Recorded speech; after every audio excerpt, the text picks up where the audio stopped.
Hello, everyone. Welcome to 2021. Only the names have been changed to protect the innocent. How's everybody doing today? Welcome to our newest installment of our United Adventure Company 5e campaign, Dungeons and Dragons 5e campaign. Welcome home. We're a series of a group of misfit orphans are trying to save the world or destroy it. One of the two, you decide. I'm going to turn it over to our dungeon master, Billy, to let you know where we left off. Happy New Year, everyone. Thanks for joining us on the stream. And where we left off last time, our band of anti-heroes have taken refuge in a small room that they cleared earlier in the dungeon. They are in the Vaults of Awesome Doom, or the Awesome Vaults of Doom. I don't know which one you've decided to call it yet. They had just defeated a massive black gooiness and then retreated for I believe we decided, short rest. Yes. So that is where we will pick up. You are in the little room that you kind of fell down the shaft into before. You know where the exit is. And what all do you decide to do? I think everybody's eating good berries or whatever. Was that where we were last time? That sounds about right. I think everybody is fairly well healed up for the most part. I don't think anybody's down more than a hit point or two, right? I'm good. Yeah. My understanding. So, I mean, based on what I remember, we kind of were everywhere that we could go and didn't really find a way out of this place, did we? Yeah, there's some kind of puzzle. One other area that we didn't go to put it.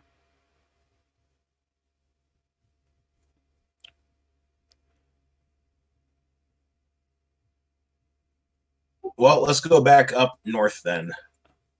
Down the shields it out back. Yeah. Sorry. All right. All had been into. Yeah. Nope. Yeah, I mean, we've seen... having a few little audio issues. Everybody, just so you know, getting a lot of like laggy audio. Uh-huh.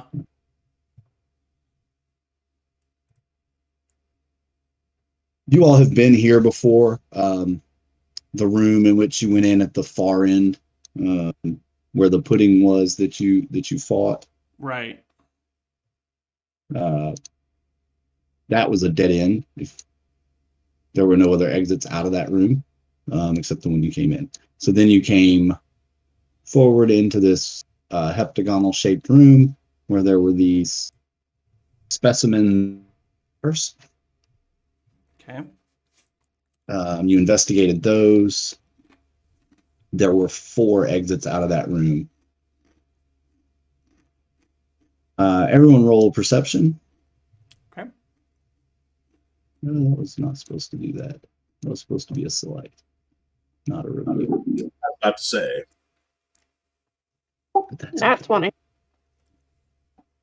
Oh. Yay. Woohoo. 14. I mean, it's a 14 and a 15, so either way. 16. You all hear it, and then next you see it, a group enters the room that you were in before. There are 6 individuals in a very tight formation. They see you and start heading towards you, although they have weapons that are not drawn and they do not look hostile at this time. They look like elves, and there's one creature that has a squid-like face. Oh, goody.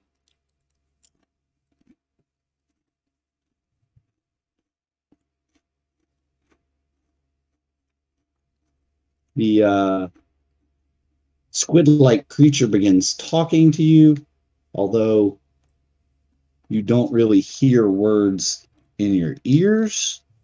You just know what he's saying to you. Uh-huh.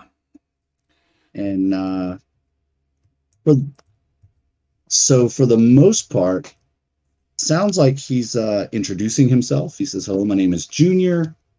I am the elder and have a proposition to make to you." I rest Do you wish to entertain this conversation? I rest my hand on the stock of my crossbow. I do not make any aggressive movements, though. You don't think that's aggressive? To rest my hand on the stock of my crossbow? No. That's normal for me. He doesn't know that. Like this? Mm-hmm.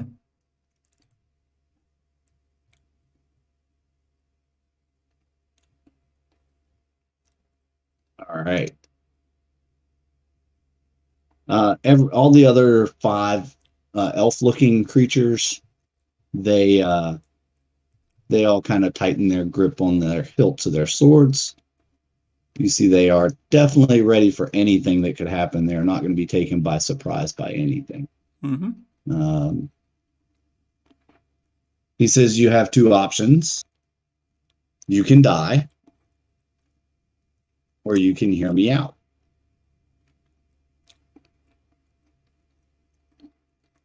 So he begins to tell you this tale. A tale that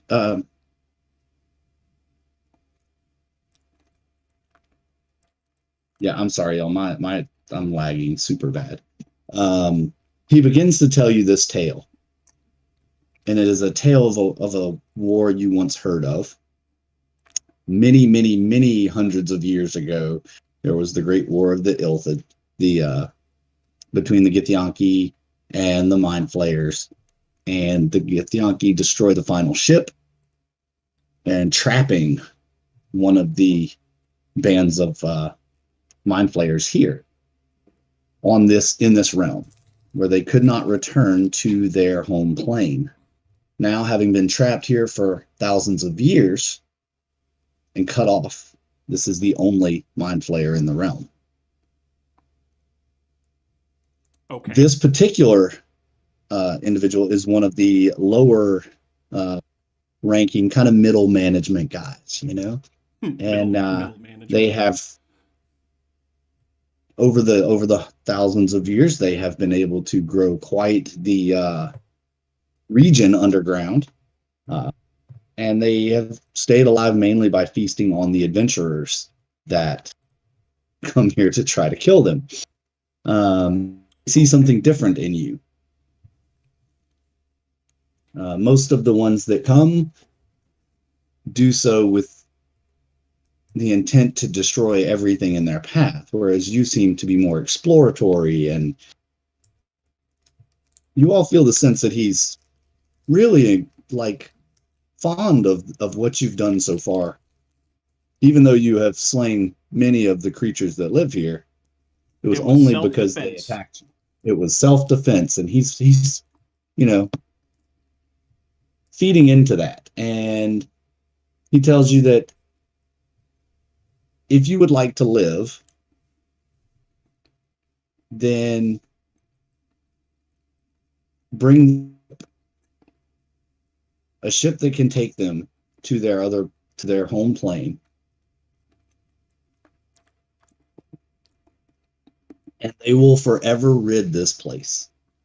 They will be gone. They want to reunite with their hive. They've been gone too long, and they really want to just get back home. What kind of a vessel do you need? Well, there's only one kind that can take us home, and it can only be found on our home plane. You would have to travel there and bring it back. Or find a race here that can be. It's a ship that can travel through the plains. Typically, you have to go to Sigil, have a port key. You all know this from your growing up and learning in the orphanage. that you have to have a port key to travel from plane to plane, and Sigil is the city of doors that can take you to different planes. However, the Mind Flayer race were able to craft a ship that could perform interplanar travel. And once the Githyanki drove the Mind Flayer race from this realm, basically they knew that they were pretty much forever forbidden to return. They didn't want to come back because they had the pretty good feeling that they would be defeated once and for all. This particular one, ship was destroyed. They were trapped here. He couldn't get home. No one came back for him. There you go. That's the sob story in a nutshell. They just want to go home. E.T. phone home. He just wants to go home. So if you choose to continue exploring, though, and there's a very good chance that the elder not be so thrilled to this. We've allowed you to make it this far, but this is about as far as we're going to let you go if you don't want to help us.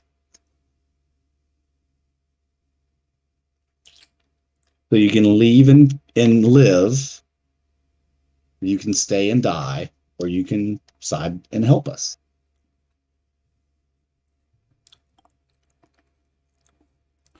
I mean, I'm not afraid of the death option. I like the life option a little bit more. But outside of living and you leaving, what else is there? What else is in it for us if we do help you? Well, of course you would be paid, and if it goes well and our master is pleased, then he may even gift you with some great powers that he has. Roll a let's see something real quick. I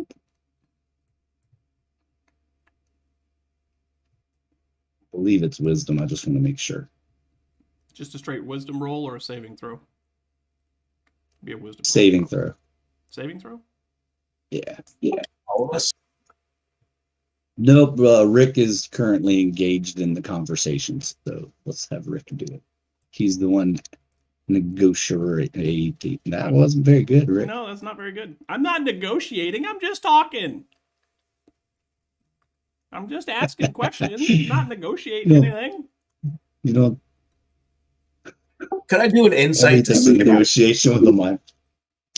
Mm-hmm. Sure. insight if I believe anything this guy is telling me? I got a 21 insight, even though I might not have any point of reference for this species.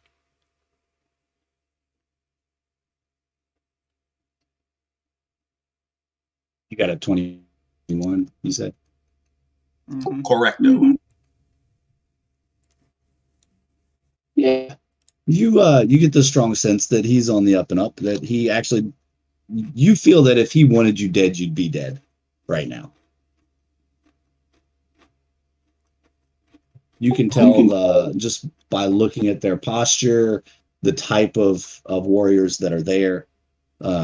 They're definitely seasoned, battled warriors that know how to kill. And obviously, he has some kind of power because you're hearing his words in your mind, not in your ears. I'm going to lean over to whoever's next to me. And I'm going to say, how is he talking if his mouth isn't moving? Wait, he has a mouth? I don't even see a mouth. I mean, he has to, right? Tentacles. Like underneath all that stuff on his face, right? I mean, but how is he talking to us? This doesn't make sense.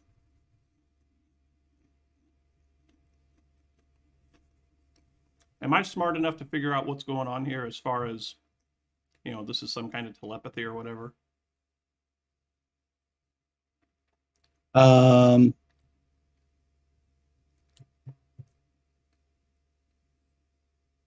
Possibly. Anybody really could make that determination.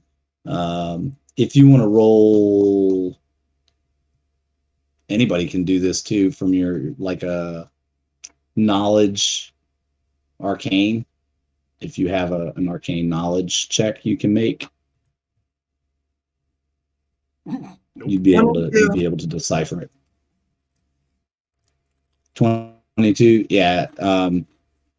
You know what's going on. It's definitely this guy's using some kind of telepathic psionic ability, similar to how your race assumes that species communicate with one another underwater.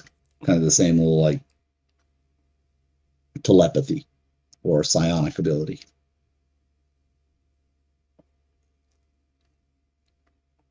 I think power sounds promising, so I vote that we help them. Do I get to kill anything? Yes, that's the key question. Do we get to kill anything? I mean, there's a good chance that people will resist this plan. So, you might be able to kill things. If people get in your way, want to stop you, then sure. You do whatever you think is necessary. I think I'm willing to risk it. Yes, me too. Let's kill something.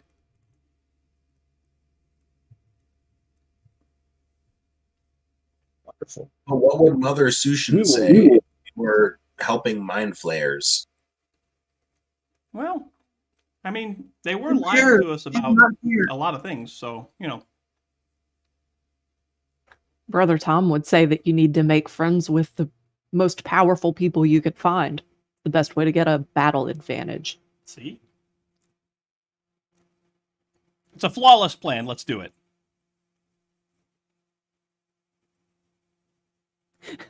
Clearly a flawless plan. What could possibly go wrong? Let's do it. Flawless, Vale? What?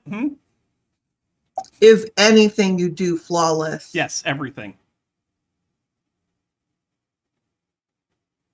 All right. So he points you in the direction of the exit, which is this way, down this corridor. He says, at the end of this corridor, you'll find a path that will lead you back to the main level. From there, you will be unimpeded upon your exit. And we shall look forward to hearing from you soon. So now, wait a minute. Hold on now. Hold on. We need a little bit more information here. We either have to go to your realm and get a ship, or you said something about maybe getting one built? Yes. There may be ancient technology here that's left over from when our ship was destroyed. We believe it was captured and being, taken apart and studied by those that were waging war against us. Which were the Githyanki. And their allies. Aha. Were there any merfolk that were part of that? Do you know? No, perhaps they were. Our currently the merfolk are our ally. Okay.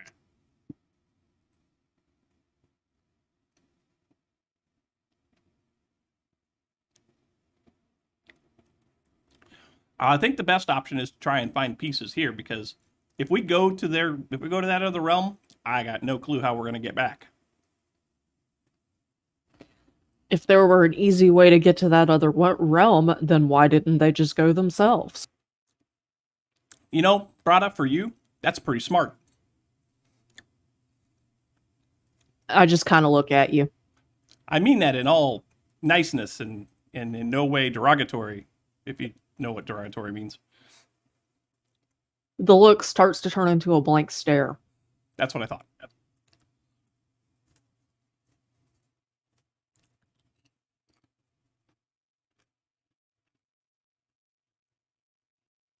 One I other believe question. that the individuals that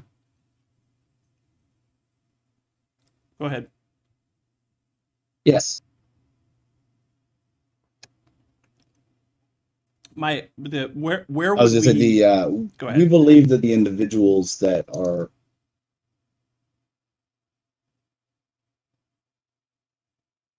I'm looking for my map. That's because I forgot the name of the city off the top of my head. Okay. Sorry. They were in the city known as Fruiton, I believe is the name of the city. Fruiton. They were a band of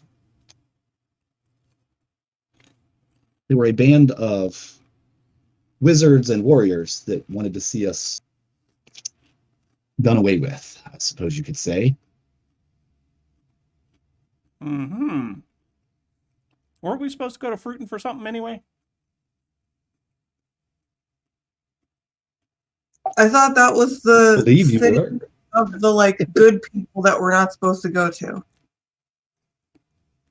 Yeah, it's where the goody two shoes hang out. Uh-huh.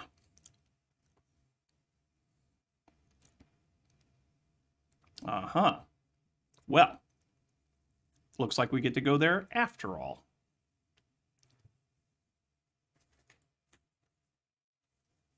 Let's go kill some goody two shoes. Mm-hmm.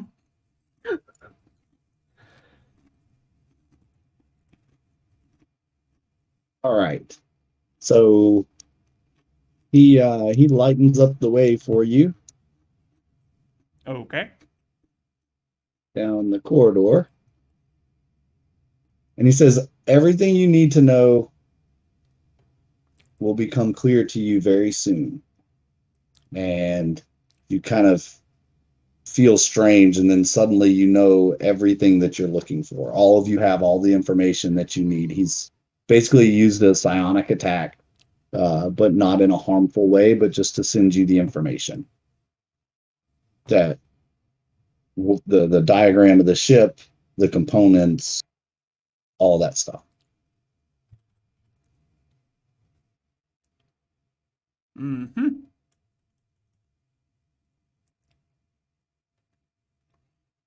Okay.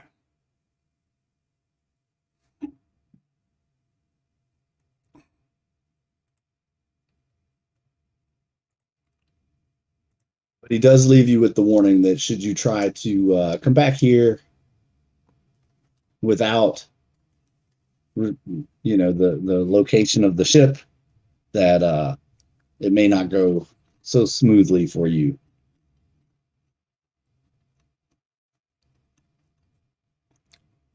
We'll see.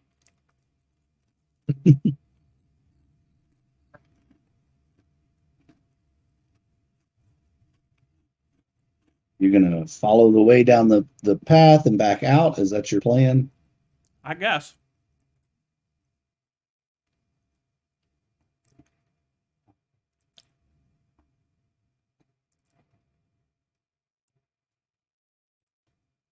The corridor leads you a good ways. It's just a very narrow corridor all the way around. You get to the end of it. There is almost like a sliding board angled. It's a very steep and rugged uh, cave, for lack of a better word, tunnel that leads up, and you're basically climbing this thing. You're not really able to walk it.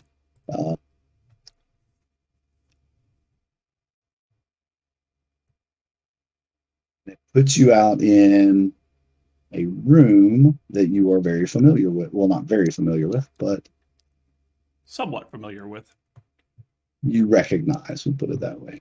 Mm-hmm. You all, there you go. Put yourselves in there. There you go. All right. And you recognize this room has the double steel doors.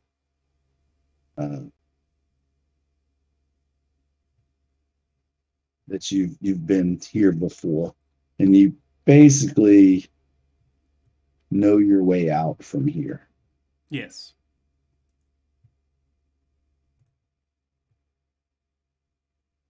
Right here. Over here is where we came in, right? Whatever reason, the cave is no longer on the map that you came in from, but that is where you came in. A lot of the things, I don't know what happened to this map, but a lot of the things when it loaded in this time went away. Fair. Okay. 20 also had some updates done apparently while between our sessions over the new year. Might have had something to do with it. All right, so out you go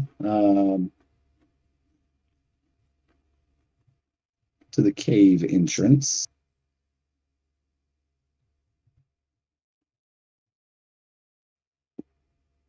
Back out here where all these dead bodies were. Mm-hmm. And now you have to kind of figure out your way home because you did come most of the way here by boat. Yes. So we'll take the boat.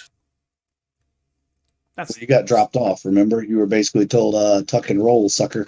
Yeah. We ain't getting no closer. Yeah. Mm-hmm.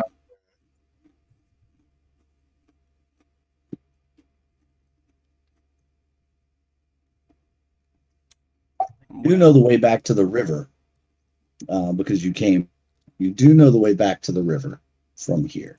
Yeah. There's the regional map. It's at the top. Pull this regional map up for you all. So you can kind of get an idea of where you are. You are here. Yeah, and we want to try and get to there. Way... Well, it depends on where you want to go. Well, we here. need to get here eventually. So yes.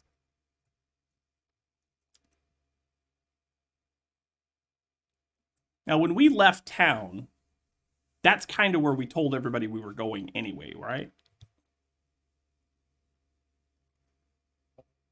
I think you told them you were going to the Vaults of Awesome Doom, but you wanted to go and check that out, and they were like, "Okay, you're crazy, but whatever." Uh-huh. Well, and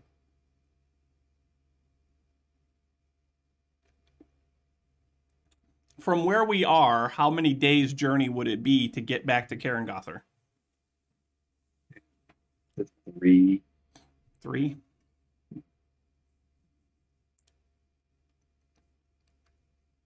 Yeah, it'd be about 2 to 3 days on foot. Uh-huh.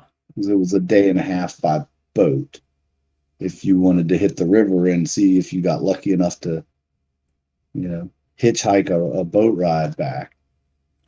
If that would take you an extra. If you don't, then you're going to add a day to your travel because you're going sideways and then up instead of just traveling straight through. So it's a gamble, but I would venture that following the river by foot is probably more desirable than any other path that we could take anyway. Would you agree with that? Anyone? Sure. All right, Catman, following you. Following me? Wait. Okay. As the nature person of the group, I will point us the way. Okay, tree man, I'll follow you. Yep, follow the tree. Oh, follow the Before we do that, do we have any reason to go back to the orphanage, like to confront people or get more information or anything? Because we've been given a lot of information since we left. A lot of lies that they've told us. Very true. But that's an awful long way out of the way. Not really. I mean, it's maybe half a day or a day more than Karengother? It's about a day more. And then we have to cover all that land coming back too. So Yeah, but they could give us another carriage or maybe even a boat. Or we could steal one. Or a teleportation orb. That would be better. You could steal one. I see where We could steal one, yeah. Ariel's going. We could definitely steal one. Listen, they lied to us a bunch. Like, I would steal something from them. I don't owe them any allegiance at this point. They've spent all of our lives lying to us. What else have they lied to us about? Why do we need to ask permission for stuff from them? He's angry.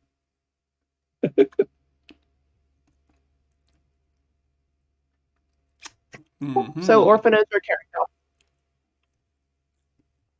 What do y'all think? Brata shrugs. That's helpful, Brata. That's helpful. Anytime. Furbold, do you have any opinions? Not particular. For Furbold. I can take us wherever we need to go. I think that I'm more inclined to go to Karen Gother, but I'm also fairly ambivalent, so I can be convinced pretty easily.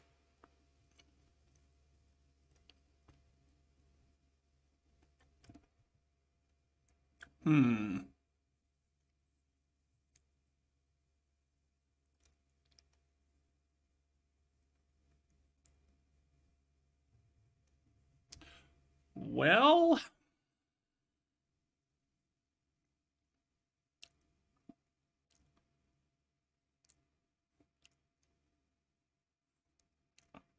it would be nice to have a word or two with Brother Tom and Sister Sushin and Sister Christian. Oh, wait, that's a different song. Never mind.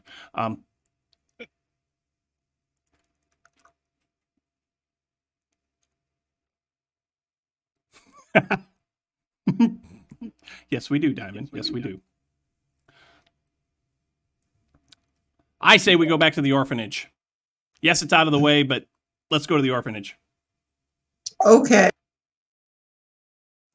Brata just shrugs again. Following you, Catman. Nope, follow the tree. Following you, Tree Man.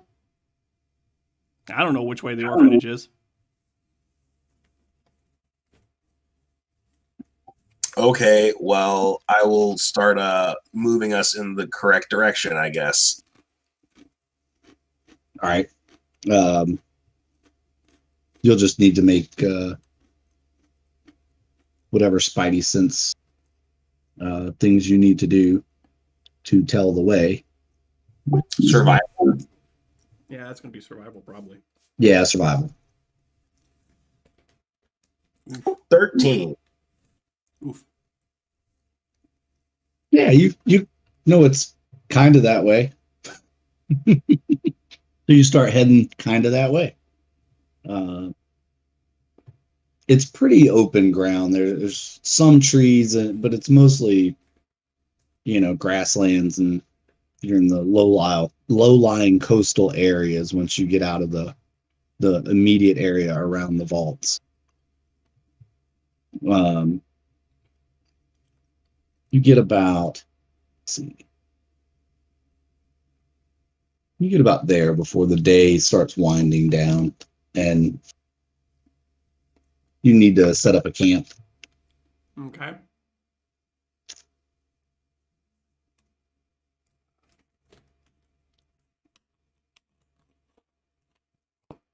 You set camp. Night goes by uneventfully. As you're all sitting around eating and whatnot at camp, you remember that when you left Karen Gother, they were planning the funeral services for Dominic, because they had retrieved the body and hidden it away and all that, remember?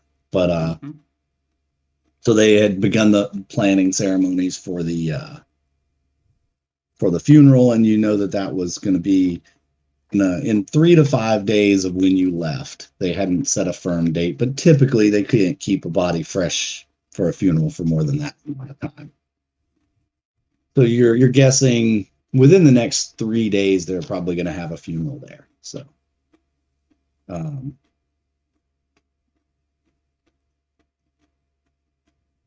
so there's that. So you get up next morning.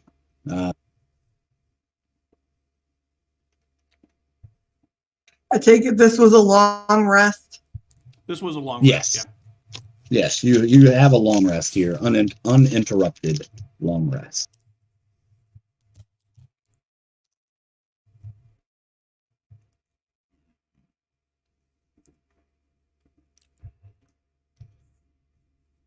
Anybody need to do anything special before you get going again? I don't think so. I make some trail mix for everybody. Ooh, trail mix. Yay, trail mix. So everybody will have a +3 to survival checks. Nice, nice roll on the trail mix there. Thanks. Nice. I guess I might as well forage for herbs while we're walking. Thanks, Okay. Birdman. This is delicious.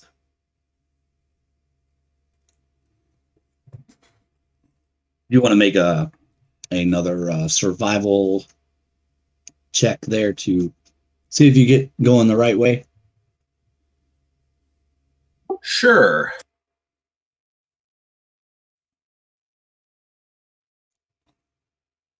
$24.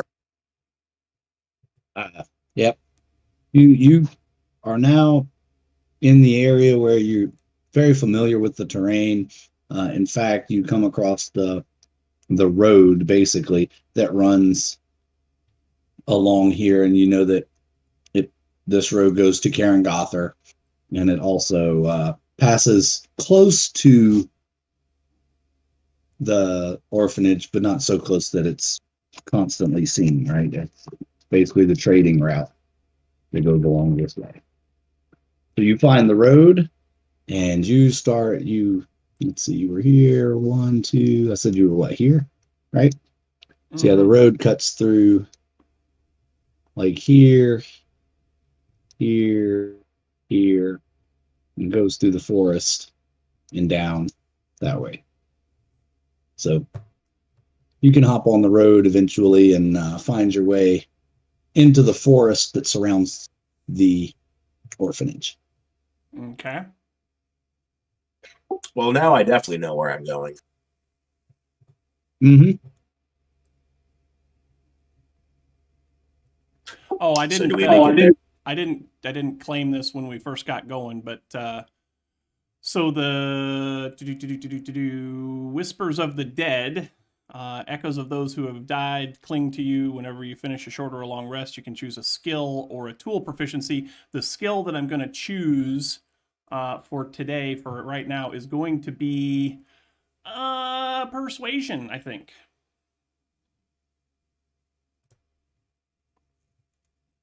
Just so you know.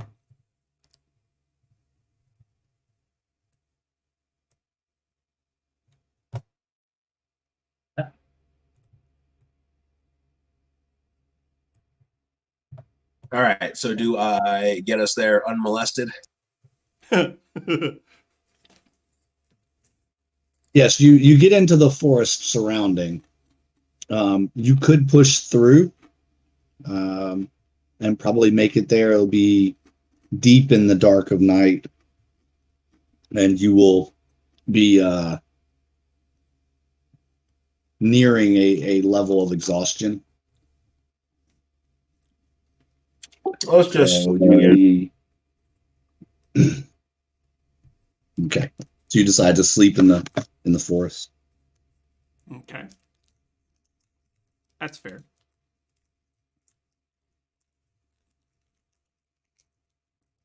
While in the forest, you get the feeling of home, but you also get the feeling that you're being watched. Like the hair on your arm stands up, you're tense, you hear noises. rustling in the bushes near you, though you don't ever see anything, you hear it. You kind of get the sense that something's around.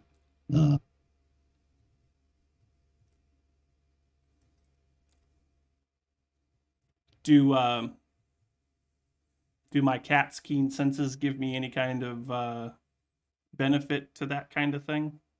Being able to find stuff like that? All your looking and your cat eyes and all of you with all your special abilities, and you just can't pinpoint what it is, but you just know something's out there watching you. Okay. It feels familiar. Uh-huh.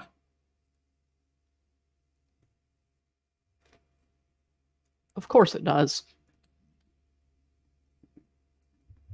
You get in, you're probably right around here Mm-hmm. at this point. Okay.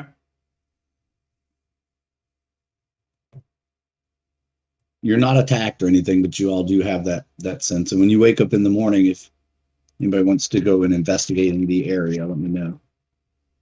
Of course I would like to share investigation. Sure. All right.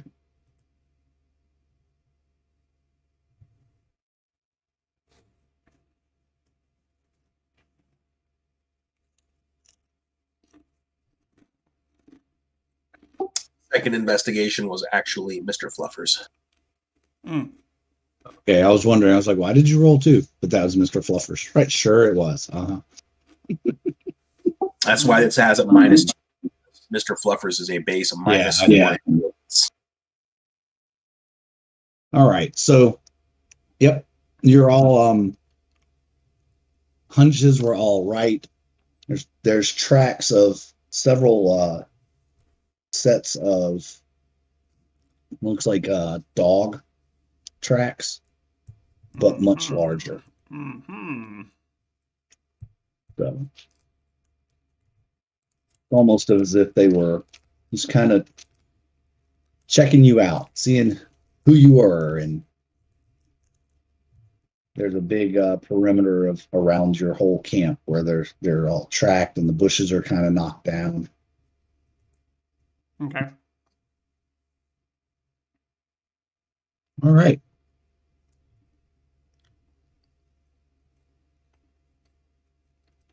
But you head on to the orphanage. Got the plan? Mm-hmm.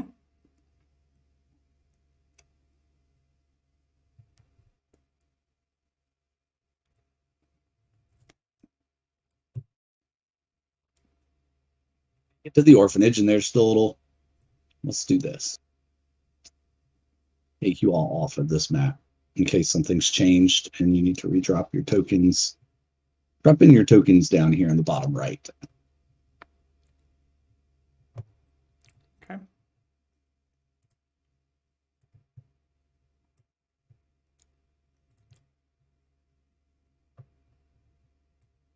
All right. Put you on the path here. There you go. Put you all together. And how do you want to approach the orphanage? Walk straight up to it. On the road? Sure.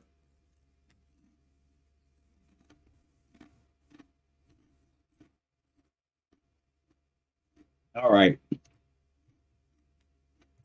Of course, you know there's the little check gate there that you when you get up on close to. There's going to be a student there. You have all pulled duty in this gatehouse, so you know the drill. Mm-hmm. And you when you approach, of course, they stop you, and it's somebody you don't know. They weren't here when you were here. Mm-hmm. Some new class of kid. Yep,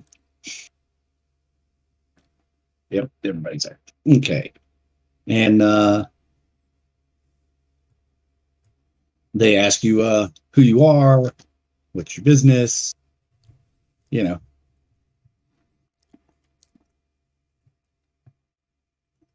How long have we been gone at this point?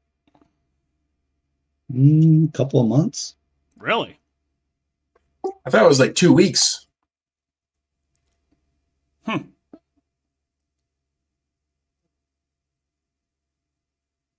Time flies. know how long you were underground. That's true. That's very true.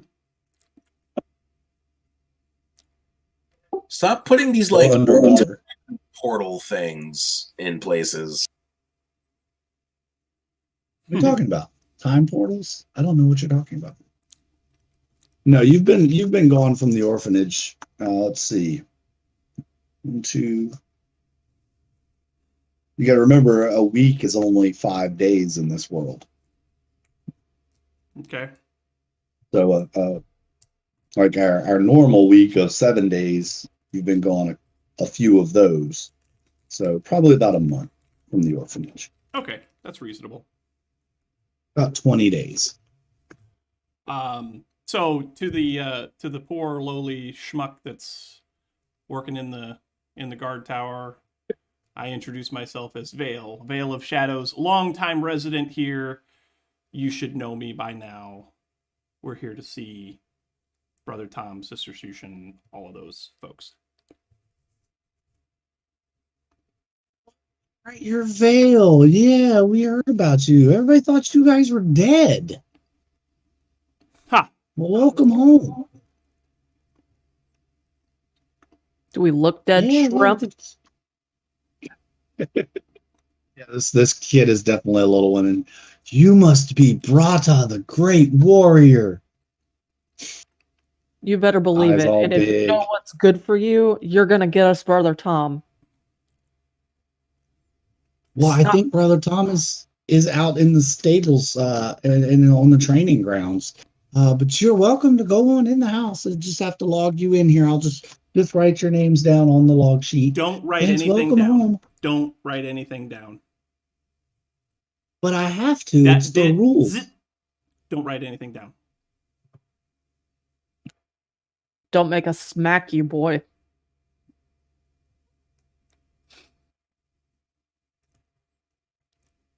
But if I get in trouble, I'll tell them it was because you threatened me. Okay. Would you rather be in trouble or would you rather be dead? Take it down about 10% off there, Vale. It is like scared. Okay, Vale. Vale, okay.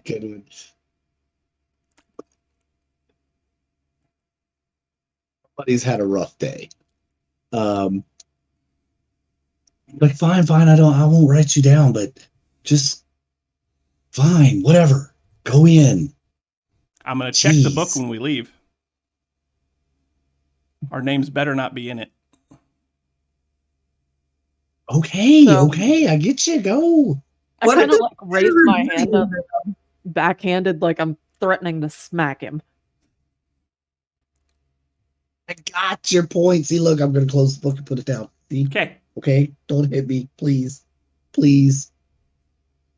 I'm just got here a few days ago. I'm just trying to follow the rules.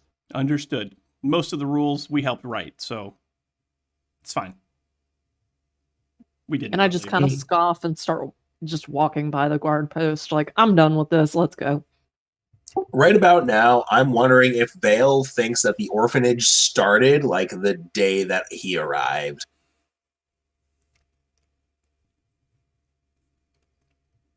Narcissist. In Vale's mind, he does. He believes he created everything there. Everything is chronocentric on me. All right. So are y'all going to go in, go around the grounds? What's the plan there? You said he's on the training grounds, probably? Mm-hmm. I mean, we might as well just walk around on the outside, yeah? Yeah, I'm just going to start stomping towards the training grounds. Whatever's the quickest way to get there. Yeah, it's just basically around the house, you know. The training grounds are out back by the stables. It's more of a, you know, back there between the stables and the hen house where the hay bales are stored. Mm-hmm. So the way around back to there. Yep. Bingo. All the way around back here.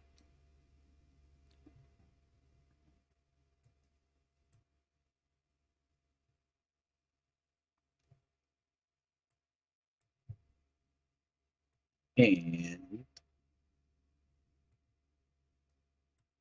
what was that, Matt?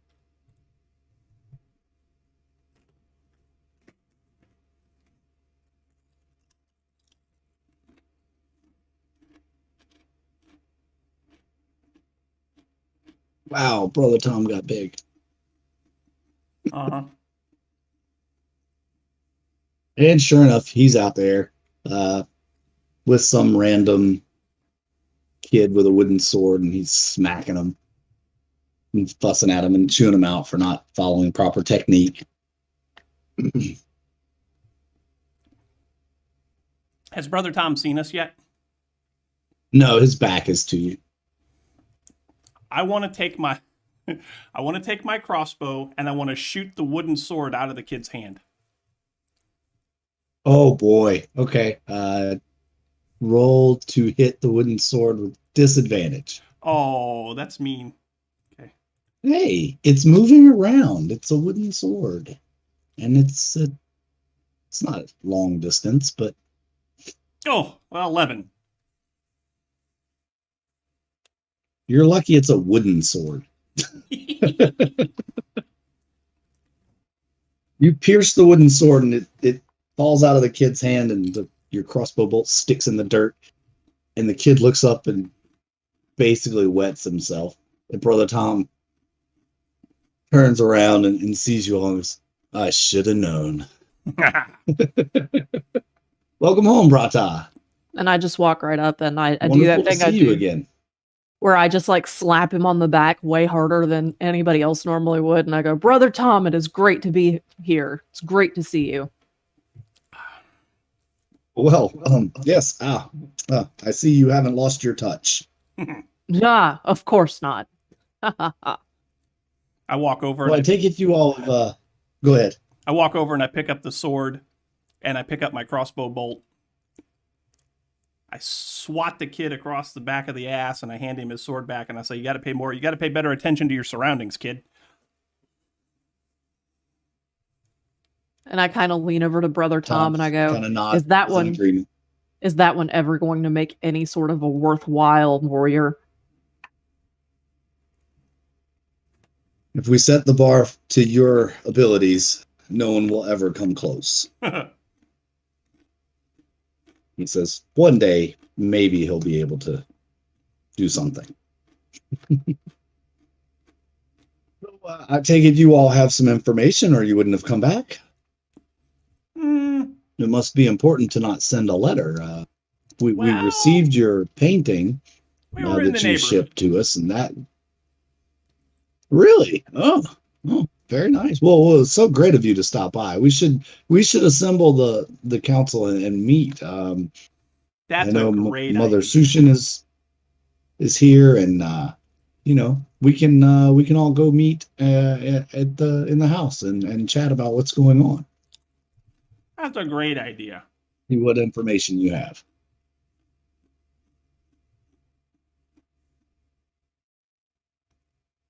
So basically, he leads you guys inside, and they're in there cooking, and Clark, you smell something that smells horrible, and your kitchen is a wreck. There's stuff everywhere, dirty pots and pans, and nobody's taking care of anything.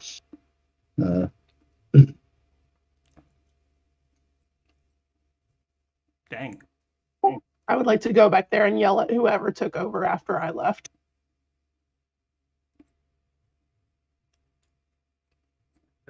Of young little kids, and the oldest one because they did basically sous chef under you, and it's like they just won't listen to me. I don't know what to do. That I can't get them to do what I tell them, and just making excuses basically.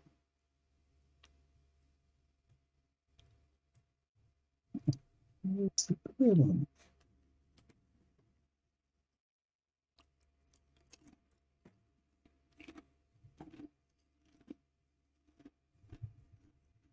Oh, that's because it's a 15-foot grid. Why is it a 15? That's not right.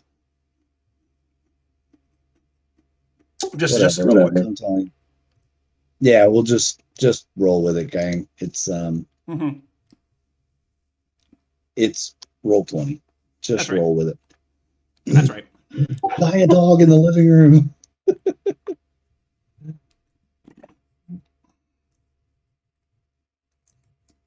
Yep, you all assemble there in the common area, and Verona's there, Mother Sushin, and Brother Tom, and the whole gang. And based all the pleasantries are given, the welcome home and all that good jazz. And Mother Sushin says, "So what information have you gotten for us? Where do we stand with the Order of the Sacred Grove, and have you located their headquarters?" And We're pretty sure we know where the headquarters is. We haven't been there yet. We did uncover a few things that you might find interesting, but before we get into that, would you mind telling me why I've been lied to my entire life? whatever do you mean? Of course, she's in complete denial. On the night of our trial, that went down exactly like it was supposed to, didn't it? Don't even lie to me either. Well, it didn't go exactly as planned, to be honest.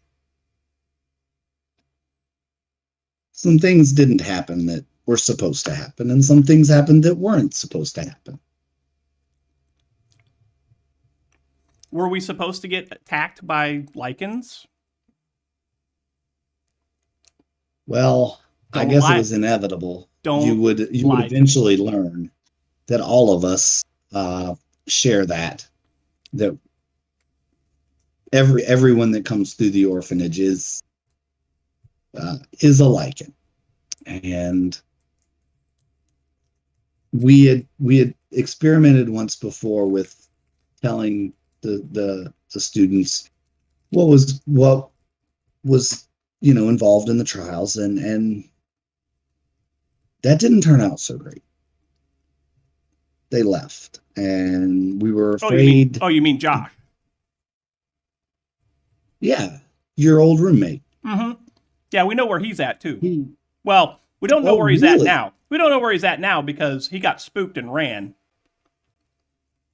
What a coward. Oh, so you found him. Mm-hmm. That's great.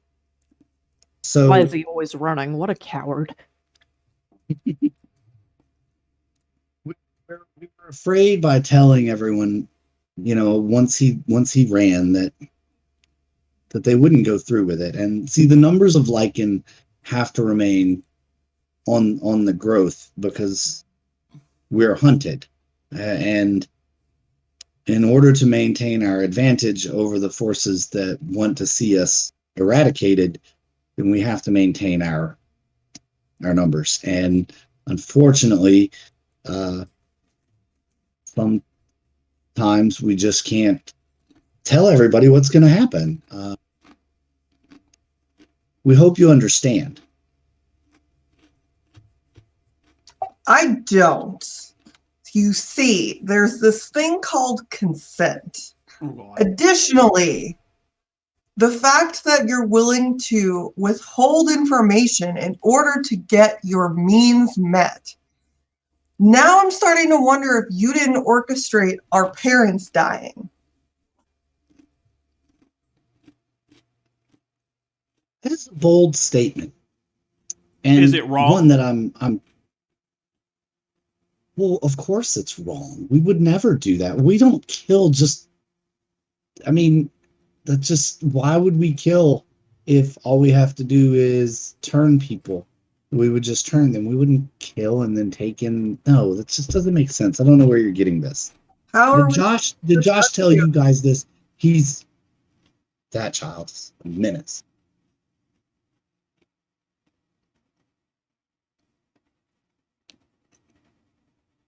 No, Josh didn't tell us this. Well, that's good. He's not blabbering As a matter of around. fact, at one point, I tried to defend this place to Josh. But since then, I have learned the truth. And I gotta tell you, not real happy about the truth that I learned. I can see where you might be upset and feel possibly even betrayed by not knowing the truth. But let me ask you, had you known what was going to happen, would you have agreed to do it? No. Well, see, and then our race dies out. And I care because I'm a It's cat. neither one of us. I'm a cat. No. I'm not supposed to be a dog, too. I'm a cat. Cat, dog. Cat, dog. Cat, dog. Oh. I don't understand why you guys are reacting like this. This is a great gift. It's power. It is the blessing of our God. I mean, I get that you don't want to be lied to, but this is, Brata, I can don't know if see- it's a gift because none of us have turned yet. I can see how something like this could be a gift for you, Brata, because if it works out the way that they intend, it's going to enhance your fighting abilities and all of that, which for a warrior would be a great thing. I'm not a warrior. I'm a cat. I don't want to be a wolf. I don't want that. well, you wouldn't be a wolf all the time. I don't want to be a wolf ever. For someone who claims to not be a warrior, you sure pick a lot of fights. That's a whole Also, other I feel like you should develop more of a personality than I'm a cat. Isn't that how cats have personality? The That whole kind of is personality the of cat a of cat is the cat. personality. The cat of personality. Anyway, sorry. Mother Sushin says, Brata completely understands. It is a gift. It's a gift from our God, and obviously he wants us to continue living on this in this realm because he continues to grace us with more children.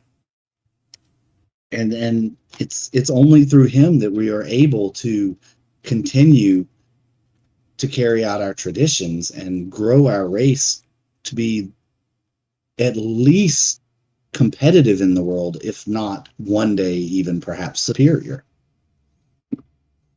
Do any of us actually remember the attacks, like details of the attacks when our families were killed? Or were we too young? You were pretty much too young. You remember the imagery and the scenery, but you don't remember the exact details. There were creatures that came through, ripped apart your families,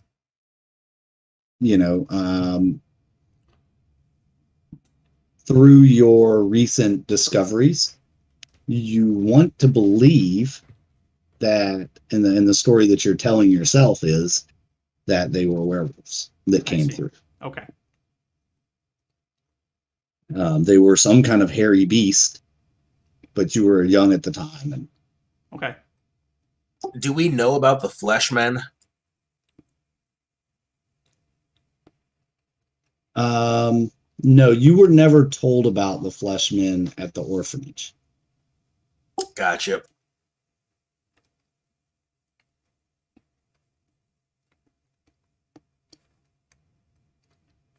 Okay. Then the only thing that they told you at the orphanage about the Fleshmen was that they were the ones that attacked your village. Now, whether you believe that to be true or not is your choice at this point. Gotcha. The Fleshmen were basically described as more man than wolf, but a lichen type. Okay. But other than where they came from, how they started, all that, you don't know the lore of the Fleshmen, just that they existed.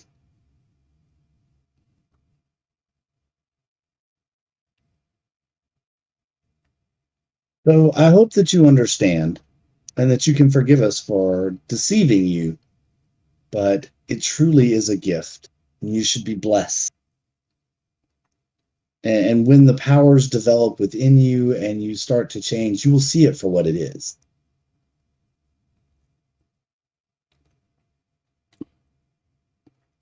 Uh-huh.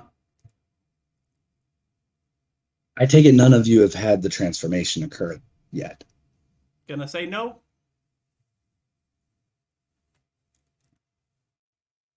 That could be a sad thing. Typically, it would have happened by now. Mm-hmm. Wonder if something's different with all of you.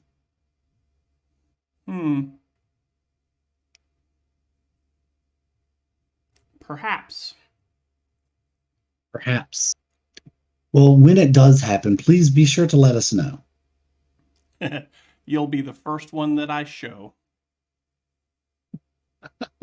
Now, Vale, that's not a very nice thing to say. That was thinly veiled.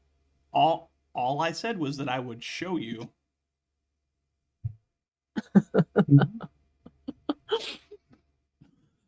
Oh, I know what you mean by that. Anyway, let's tell them Well, what we know.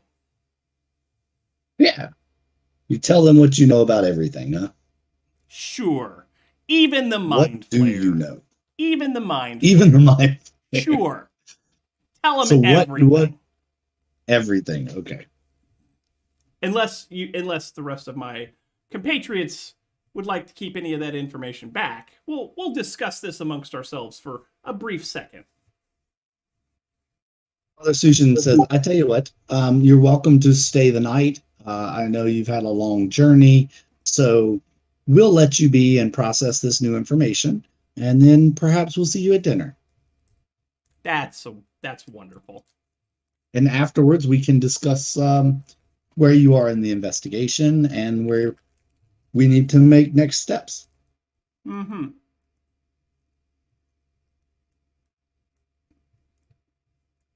And they depart. So, just like that, they're gone. What do y'all think? How much information do we share with them? I'd say all of it. Yeah, I'm fine with that. I'm cool with that. I think that we should use it as leverage to get more information from them as well.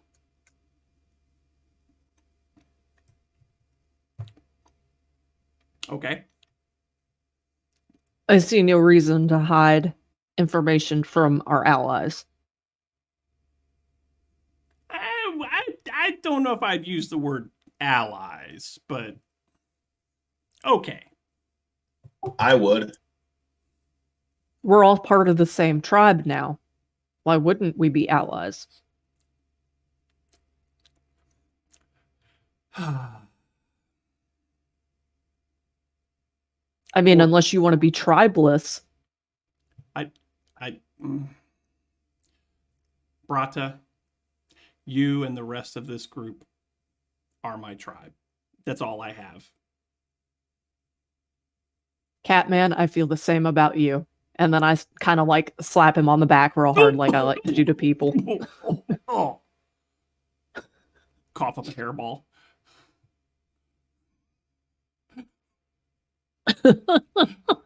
That's a good one.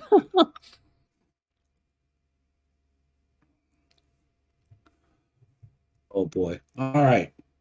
So, of course, as you are wandering around the grounds and whatnot, all the kids, like the ones that you remember and the ones that you were teaching to take over your jobs when you left, they all want to hear all about your adventures and where you've been and how many things you've experienced. And, you know, it's story time.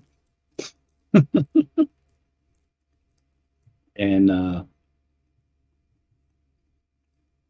the newer groups of kids they're like, who are they? And pointing, you know, and just asking the older kids who you are and trying to get a sense of what's going on. So you all are there and you have information that others aren't privy to. Mm-hmm. And it is. So depending on what you want to do with the information regarding the trials and all of that is up to you. Are any of the younger kids that we know, is it are the younger kids that worked with me that I would count as close, are any of them on the verge of completing the trials, or do they still have a ways to go? They have a little ways to go, but you know that they're the next wave, you know, and it happens every year. So they've got most of a year before it's going to happen to them. Okay, between now and then, my character would like to research anything that's possible to try to prevent that from happening. You know, so outside of the game, you know, things like Wolfsbane and Silver and all of that stuff that is anti-werewolf, my character would like to try and find out about as much of that as possible before the end of the year, so that if there is anyone that I can talk to before their trials, I can say, look, it might be a good idea for you to have this with you, or that with you, or maybe do this. But I don't want to say anything today. Gotcha. Basically, man, when I was on my trials, I sure wish I would have had this with me. Yes, exactly. Okay. Exactly. I got you. So whenever the timing is right for my character to be wise enough to pick up on that intellect, then I'd like to have that in my pocket. Hey.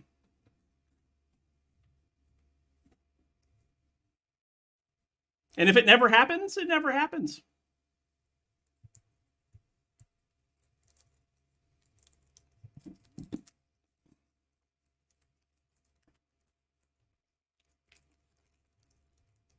Just making a quick note about that. All right.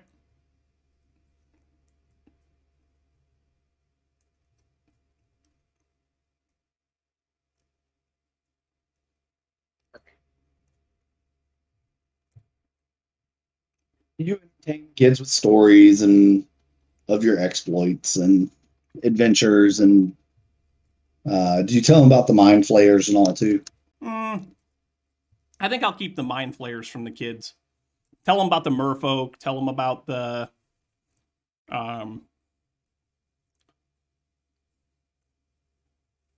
some of the other, you know, like the Gith. It was Githyanki warrior, right? Right. Yeah. Tell them about that. Tell them about all my confirmed kills. And of course, the story of the tightrope walking Absolutely. between the ships. That's the highlight of the story right there. Riding sharks is the highlight of the story. Fair. They're all amazed. And dinner rolls around and you all enjoy a meal. It's actually pretty good, despite the mess that was in the kitchen. So I guess they passed the health inspection just barely. Clark managed to get in there and knock some heads around and teach him a thing or two real quick about the kitchen and how it works. Okay.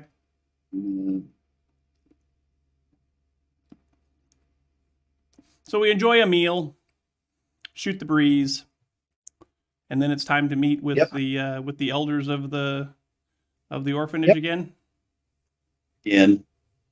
Give them your story. Yes. So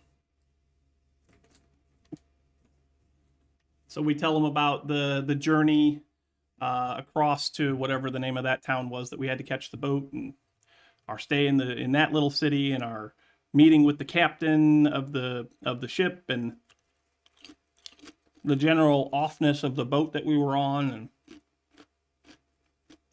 the weird dreams that we had the night that we were traveling past the caves, and then all of our exploits up in Karengother. of course, they ask how all the folks are doing there in Karengother. They're kind of surprised to hear about the death of Dominic, because he was an ally of the orphanage. They do seem concerned that it will disrupt and destabilize things in the area. Okay. But ultimately, it's not their. Doesn't really have anything to do with them. It's not their fight, so they're gonna just basically stay out of it and just hope that, people do what people are supposed to do in these kind of things, and that nothing really changes. Okay. The thing that shocks them the most is that he was able to be killed in such a way. Why does that surprise you so much? Well, he just lived for so long that he must have gotten comfortable. Like freakishly Complacent. long, or?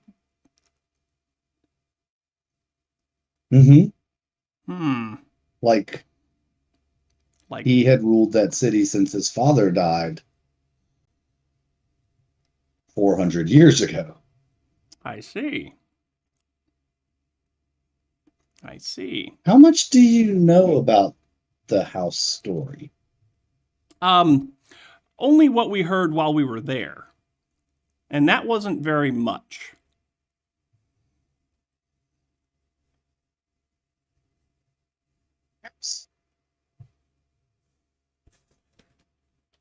I know a little more. Okay. The clan's story have been around for thousands of years. Okay. Yet they've only had 4 leaders in their clan, and they've all been direct descendants of one another. Dominic was the final descendant, yet he was well on his way to creating a new descendant. And something must have happened. Yep. There seems to be a lack of potency in their abilities lately, and that might be what happened. People may have lost faith within his ability to lead and continue the legacy of the clan. I think I can give you a little bit more information than that.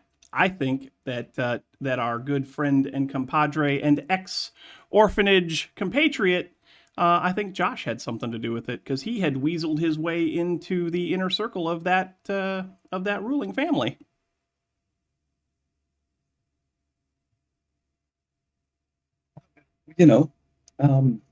He always did try to get close to people in power, so that doesn't surprise me. Just surprises me that he would. You know what? It doesn't now. Now it makes sense why he went there. And once he found you're out, not familiar with the race of people that they are. No, but I will share this with you also.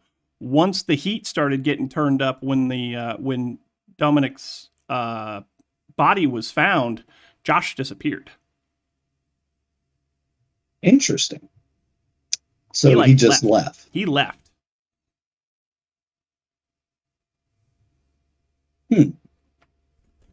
So he's on the run again. Well, we'll have to send out some scouts for him.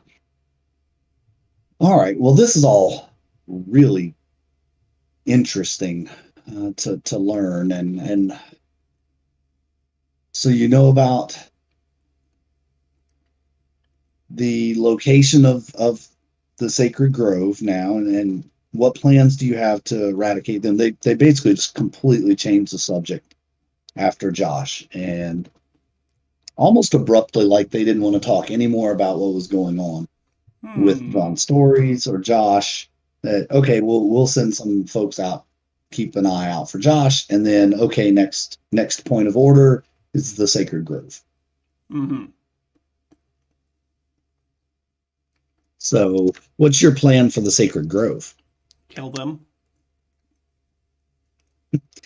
Yeah, but how? I mean, you're gonna just walk into the city and kill people? That's, I show 'em my Fruiton's a well-defended city. I show him my fancy new crossbow. It is a fancy new crossbow. But Fruiton is a well-defended city, and they have pretty good warriors there. Scouts report that they have some technological advances, that they have weapons that can fire long range, and they have perimeter defenses, detections ability to know when they're being stalked and flanked and attacked. Uh-huh. Could be difficult. It could be. It could be. And I'm hoping this works. Didn't work. Oh yeah, it did work. It's 20. Because that's not at disadvantage. Yeah. I just disappear from them. What, you like tuck and roll behind the couch or something? Just sure. But they don't know where I went. Right? I don't think that's how it works. No, that's kind of not how that works. Fine. They would see you roll off the back of the couch. Now, if you were able to, once you're seen, you can't be stealthy. Fine. That's a dumb rule. They knew where your location was ahead of time. Anyway. So you're just gonna walk in and take out the order. Okay, well, that would be a significant blow to their organization for sure if you were able to take over that city or even cripple it somehow. They have a large force there. Define large. The last scouting reports that we saw, which are a little old now, several months, said they had about 50 warriors there, and plus the city folk, there's probably 1,000 people that live in the city. So 50 warriors plus students, you're probably looking at 100 to 150 force. Okay. So I don't know how easy it's going to be.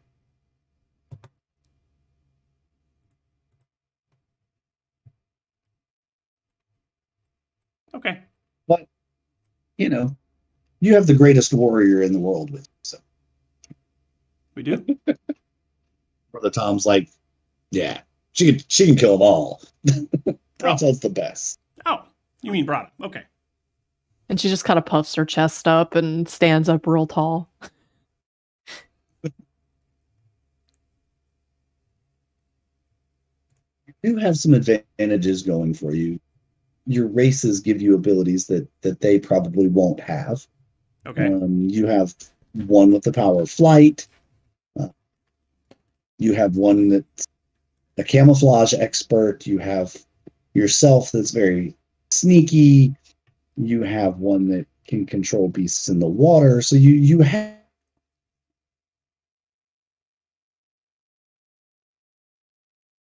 And Billy froze.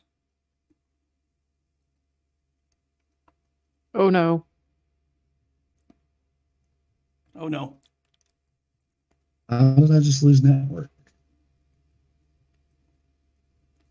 Yeah, you froze up pretty good there for a minute. We see you now, though. Yep, I'm here now. I'm back. Okay. Yay. I just lost network connection and it came back. So, whew. What was the last thing you heard me saying? We have special abilities that they don't have. Okay. Right. Like you have one that has the power of flight. Yep. You have one who's Yep, an yep. expert of camouflage. Yep. So you heard all of that. Okay. Yeah. So you do have some advantages over them. Perhaps using those is the way to go. Uh-huh. Is there anything more you want to share with me, with us? Is there anything more that you want to share with us? Well, we did get your painting that you sent us. That was very interesting. And now I've actually forgotten all about what that painting was. It was a 3-wolf moon. Oh yeah, the 3-wolf moon. The 3-wolf moon painting. We're glad that you were able to. Yep, we're glad that you were able to find that and that it spoke to you. And in fact, I have it hanging in my office. I think it's just such a wonderful piece. Was that in Karen Gother that you found that? Yeah, it made us feel kind of odd looking at it, so we thought we might send it to you. Odd how? Like we'd been lied to. Or Familiar. Ooh. I can see where that would happen. Once you've been touched by the wolf, it does tend to have a sense of belonging anytime others are around. So you'll know your own kind, and even in imagery, you'll feel drawn to certain things, and you'll know what's safe and what's not.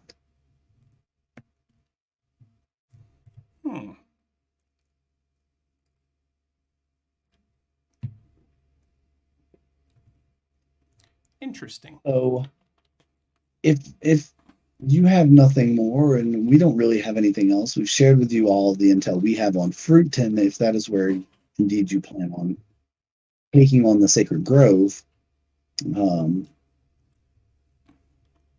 And then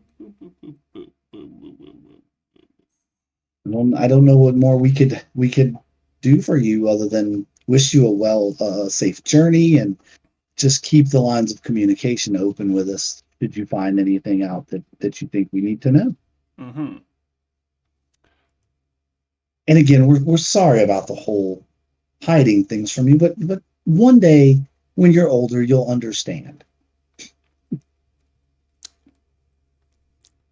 Uh-huh. And I know you feel betrayed and hurt, but it really is for the best of the world. Uh-huh. Okay.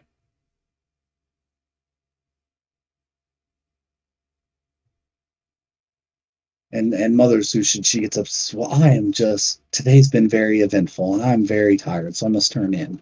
And I wish you all a safe journey back to wherever it is that you plan on going next. And if there's anything we can do to assist you in your journey. Oh. You want to give us some more transportation or any other supplies? And since we're basically doing all your work for you and you just lied to us a bunch, I think that we should get, at least transportation. And we can work something out on some transport. We'll get with Brother Tom in the morning, and he and Verona should be able to put something together for you.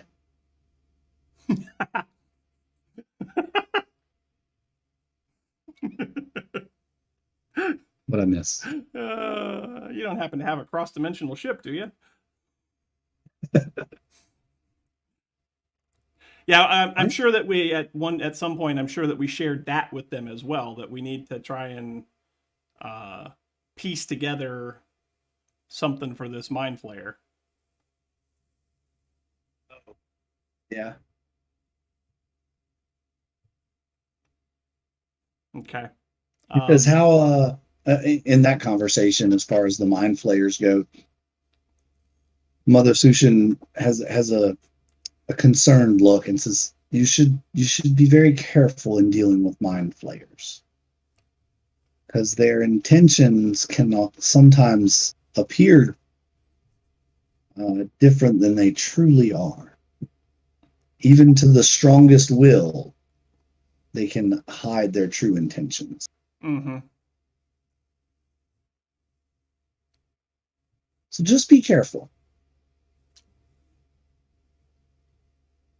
As far as a ship, we don't have anything here that would help with that. That's going to have to be something. Hopefully, you find it in Fruiton, like they said. If not, you may have to travel across the ocean and look to the other side.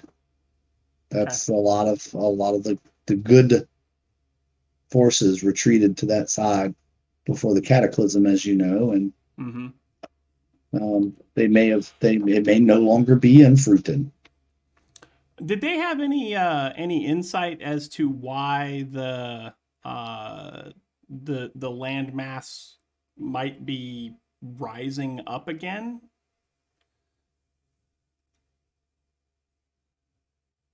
Nope, they are unaware of that. Okay. That was news to them. Of course, Okay. they will look into it. Okay.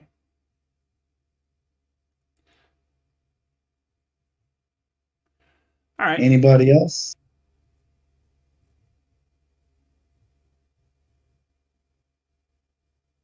No? Nobody else has anything? All right, then they'll turn in for the night. Okay. And while they do that, I am going to use the facilities. I will be right back. All right, let's take a quick hydration break. Sounds good. After these messages, we'll be right back. Don't go anywhere, folks.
Still not back.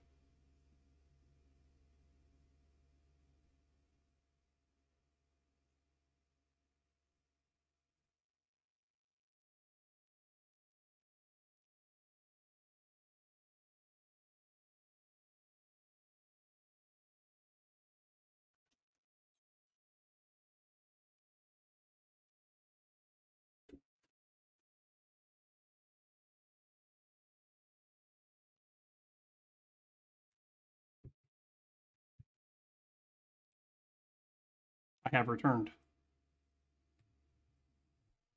Welcome back. Thanks. What did I miss? Not much. Everyone took a break. Okay.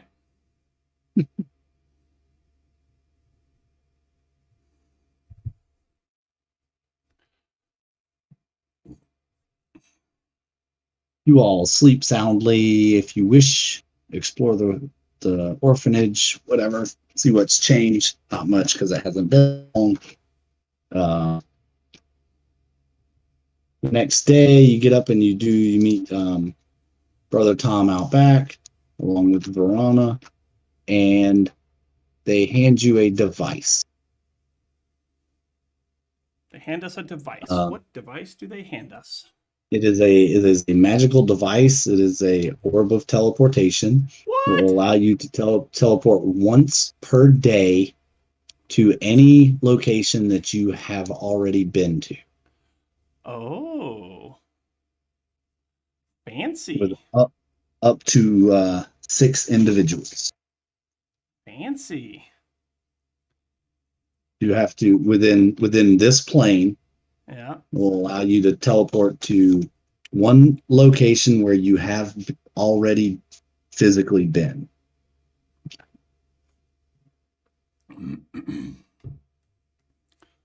So what's the name of the inn or the tavern in Carangother? Is that the Rusty Chalice? Yes. So that would be one place we probably want to go. Mm-hmm. Where else might we want to keep in our memory banks as far as places we might want to go to? I mean, obviously, the orphanage would be a place obviously you might want to return to. I mean, right now we haven't been that many places. Right. Right? Just Carangother, the orphanage, the vaults, and that island in the middle of the ocean that just kind of like rose up from the water. I mean, that's basically it, right? Pretty much. Village of Troutberg. Oh, yeah. I was gonna say the fisherman village, right? Okay. All right. That's a couple of places. Up on a stick. Uh-huh.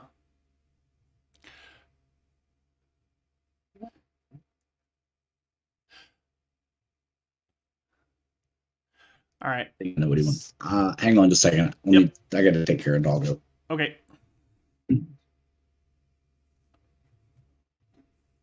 Okay. Now that the DM's gone, how can we defeat his evil plan? I thought we were the evil ones. Oh, that's supposed to be evil. How can we support his nefarious plan? Lots of it seems to me. I guess it's our next course of action is what, to go to Fruiton. I mean, that just makes the most sense as the next thing we would do. I think we need to go to Fruiton. So we got to go back to Carangother first, and then from there we can head to Fruiton, because we've got a boat.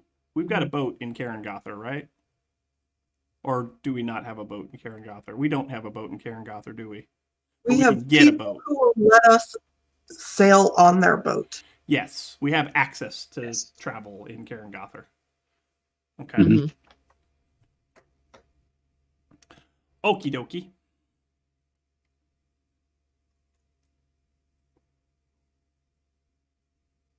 All right. He shows you how to manipulate the device. Tells you have to all be standing within a 10-foot radius of the device, and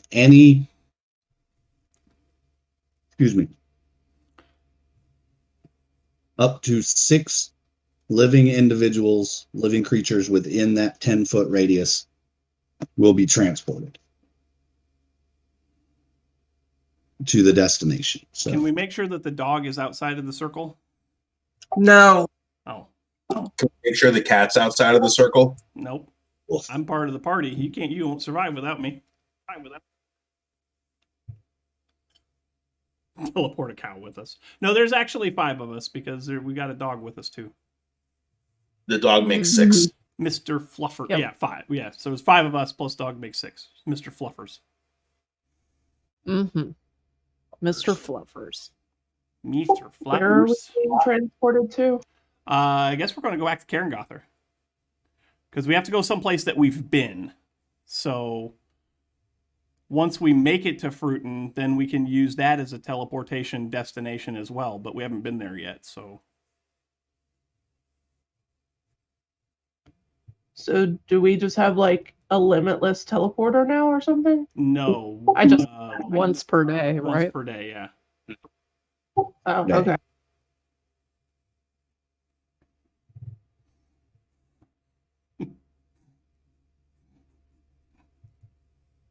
What's the range on this? You guys started like without us.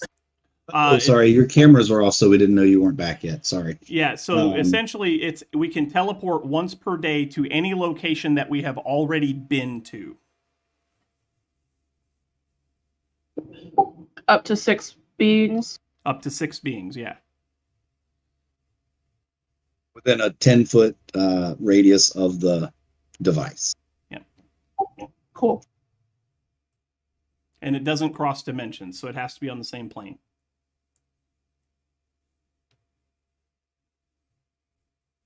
You all have a magic item. Yay! Dun dun dun dun! Dun, da, da, da, da, da, da, da, da. I suppose that Furbold be the holder of the orb. Why? Because I don't trust you with it. That's fair. Furbolg is Okay. currently in his room, but I'm sure he's fine with it. That's Yeah, I'm good. I'm in the middle of sneezing like 20 times. fair. It's a small, like probably softball sized orb. So, all right. So there Yeah, you that's have what it. we'll do. We'll put the orb inside of the little rescue barrel that's around Mr. Fluffer's neck. Oh, Also, kind of like the galaxy from Men in Black. On Yeah. The bell of the cat. Yeah. No, we're fine with Furbold carrying it because he's the responsible one. One of the responsible ones. Okay, he's not me. He's not me.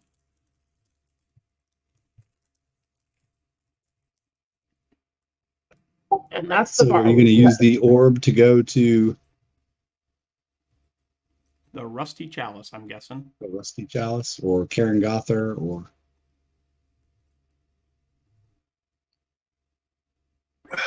The chalice sounds good to me.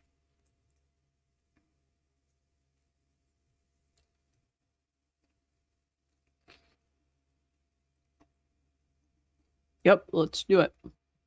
All right. Okay, away we go. Way go. Wonder Twin powers activate. And to the Rusty Chalice.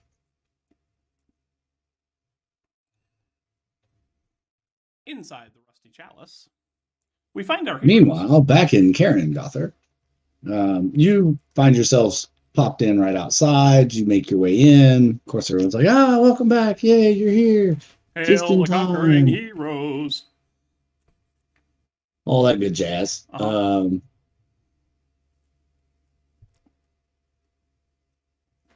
And where is my guy? You're there. It's early in the day. Oakflum is over at his usual table. Mhm. Still no sign of Josh anywhere, at least not inside here. Oakflum makes his way over. See you. You have returned. Welcome back. Yada yada yada. Shifty eyes. Mm-hmm. Old geezer guy. He tells you that the final preparations have been completed for the ceremony, and that Dominic's funeral will be held tonight at the Von Story Mansion, and that you all should try to make your way there if you can. Okay. Oh, That your presence is expected. oh, we're expected. Okay. All right. Anything you want to do? Comes out of his secret hidey hole doorway. Well, heads you know over what? to the I'm table. sorry. There is one thing that I probably wish I would have asked while we were back at the orphanage. If we can retcon that for a minute. Uh-oh. I don't know. I wanted to talk What is it? I wanted to talk to Brother Tom about, remember that laundry list of things that I gave you that I was looking into, like a grappling hook that could be shot from my crossbow and stuff like that. I wanted to see if he could look into how difficult that would be to manufacture. Oh, from Brother Tom? Yeah.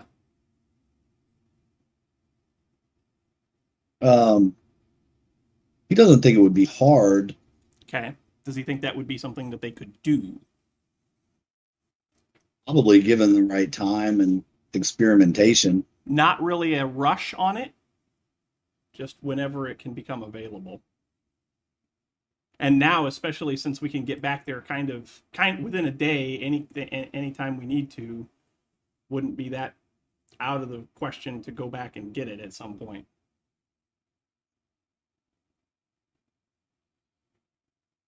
If they get something working. Okay. Cool. But now you have two people working on that now. Yes. I want to see who comes up with the best prototype. Hang on.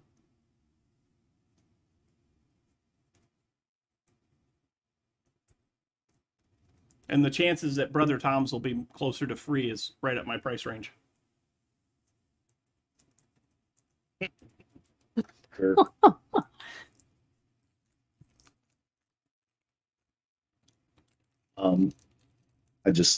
You're cheap. Mm-hmm. It's kind of hilarious. Mm-hmm. Marshall Implifer is back in the room.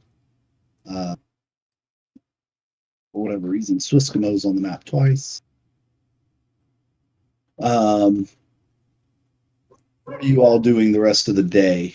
Still, because it's early in the day here. So you wanted to try to secure a ship for travel to Fruiton, right? Mm-hmm. Or some other means of travel.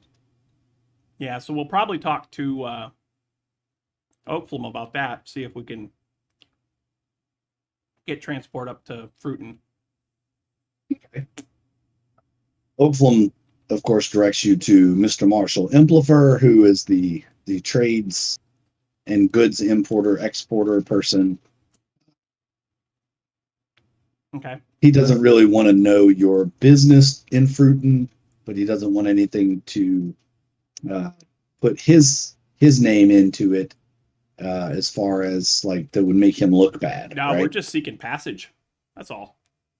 So he wants to make sure you're not up to causing any troubles. No. Us cause trouble? Never.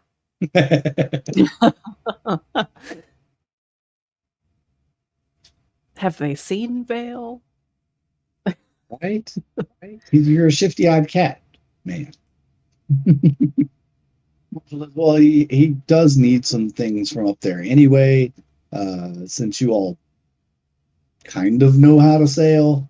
He can spare some deckhands to assist, and if you all will make the shipping run for him and return with what he needs, then he'll let you take one of his smaller, faster ships. It's not a lot. It's just a few things he's expected to pick up. Okay. Bonkers today. All right. Sorry about the dog there, guys, barking in the background. Not That's sure. all right. It's Mr. Fluffers. Mr. Fluffers Oh, yeah. is excited outside the bar.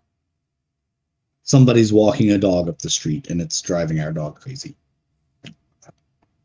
The horror that someone else has a dog on our street. It's a small white dog walking down the street with its owner, and he was just absolutely Not gonna have enraged it. by it. He's not gonna have it. This is my street, even though I never go out So there. It's mine. So insulted. This is my street. There are many like it, but this one is mine. Right. The indignity. Oh man, dogs are hilarious. Dogs are great and hilarious and everything. All right, so we got a boat. We get that on tape that you said dogs are great, and we can just play it every time you're like, get rid of the dog. That Dogs are was RB saying that dogs are great. That was not Vale. That was outside of character.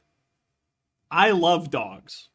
Me personally, I love dogs. Vale hates them, but I love dogs. I hate cats. Cats are good for two things. Field goal practice and test detonations. Jesus, dude. Gravity checks. You forgot gravity checks. Gravity checks. Yeah, gravity checks. Okay, so Okay. 3 good things.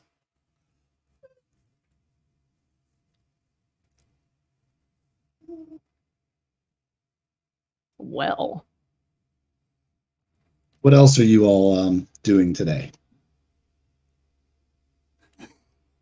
I mean, I guess I had the blacksmith working on the little prototype thing for me here, right?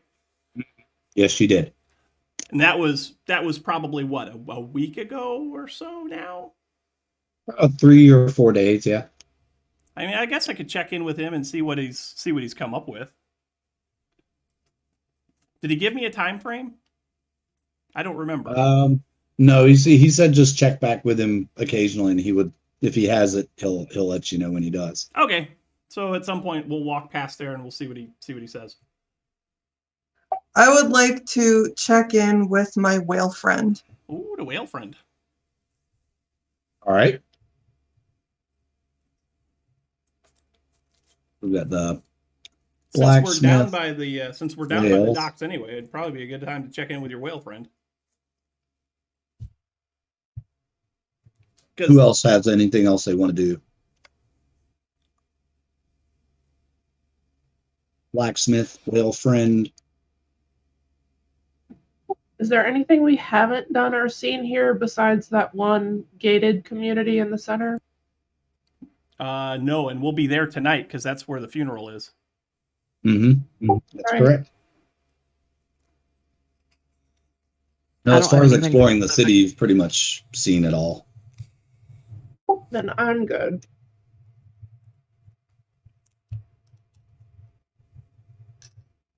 yeah, I don't have anything specific.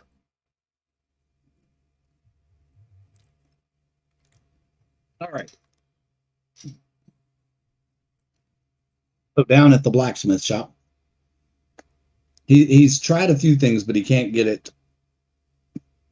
The rope seems to be too heavy.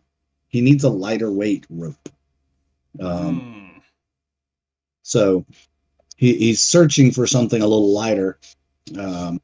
He's thinking maybe silken cord might be the best thing, but it's very expensive, and for a prototype, it's not really worth it for him.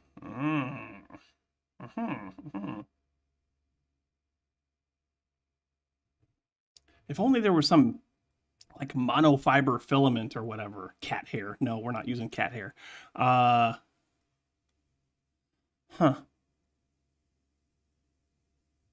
Well, okay. Keep testing. So if you run across anything, let Okay. him know he's interested, but it's just too expensive for him to invest on a prototype. Mm-hmm. Okay. And then as far as the whale friend, You reach out. He's out there, still kind of swimming around the bay area.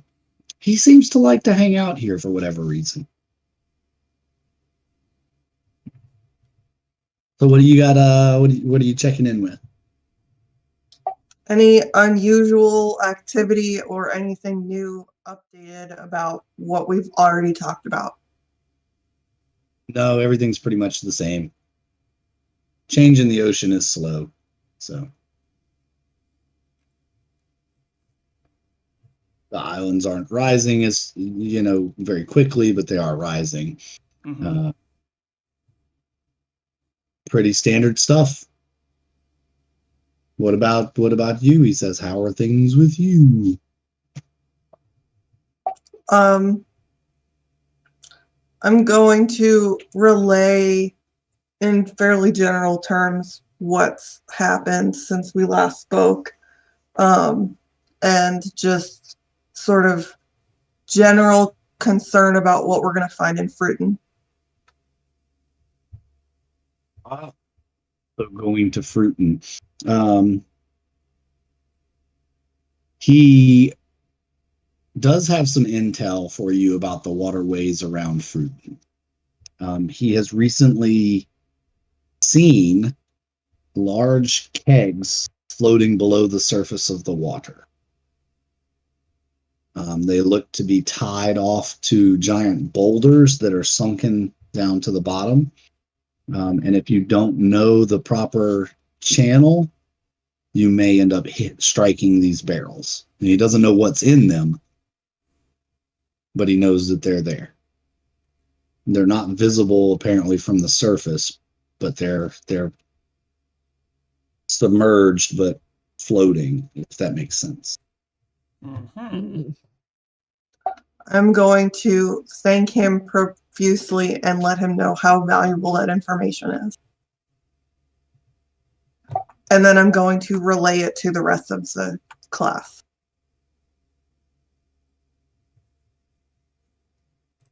Okay.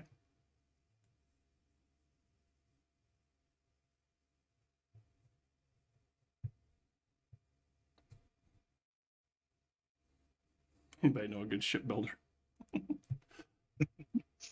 Right. All right. And for the most part, that's the day, unless there's anything else anybody wants to do. Mm-mm. Not much word. Everybody you see getting ready for the funeral. They're, pretty typical. Okay. Pretty standard funeral wear is starting to show up on the streets, and people are starting to head towards the center of town. There are several large carriages Okay. that are actually heading that way, horse-drawn, ornately decorated. Not sure who or what is inside of them, but they are all headed that way as well. Okay.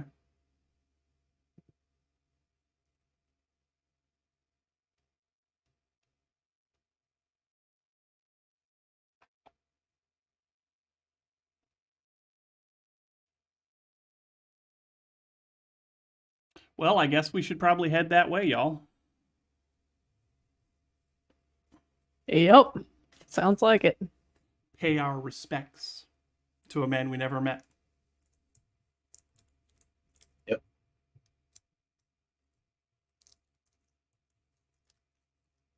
As you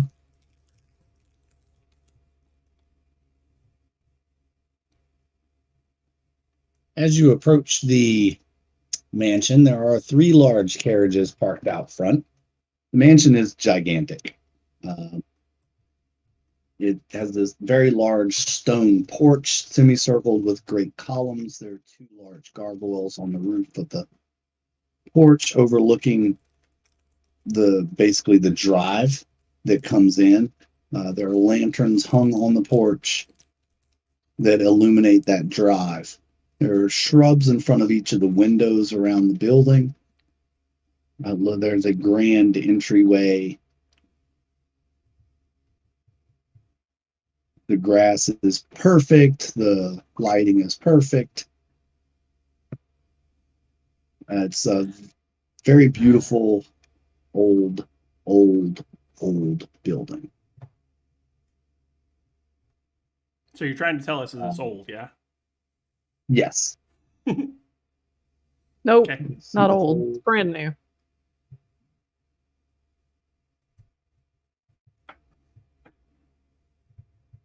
And let's see. This area right here. And this area right here. There we go. Now you should be able to see the whole front of the building. Yeah. Except for the main entryway. Okay. There you go. Hey, and I'm really proud of this series of maps that I made. I used Dungeon Fog and a lot of the lighting effects and everything. So I'm really, really happy with this map. So far, I it hope looks that good. you all enjoy this map as much as I do. Dungeon Fog is really paying off to be a very powerful map maker, and they're adding stuff all the time to it. So it's good stuff. All right. They didn't as even you- pay you for that plug. No, they didn't. They didn't even pay me. In fact, I'm paying them. Well, As you approach the building, you notice there are two very ornate stained glass windows next to a very beautiful steel door. And there is, of course, a nice little guard guy standing outside with a scroll in his hand checking name. And as you approach, he asks you for your name. He welcomes you and says, enter and enjoy the home of the Von Stories. okie dokie. Hmm.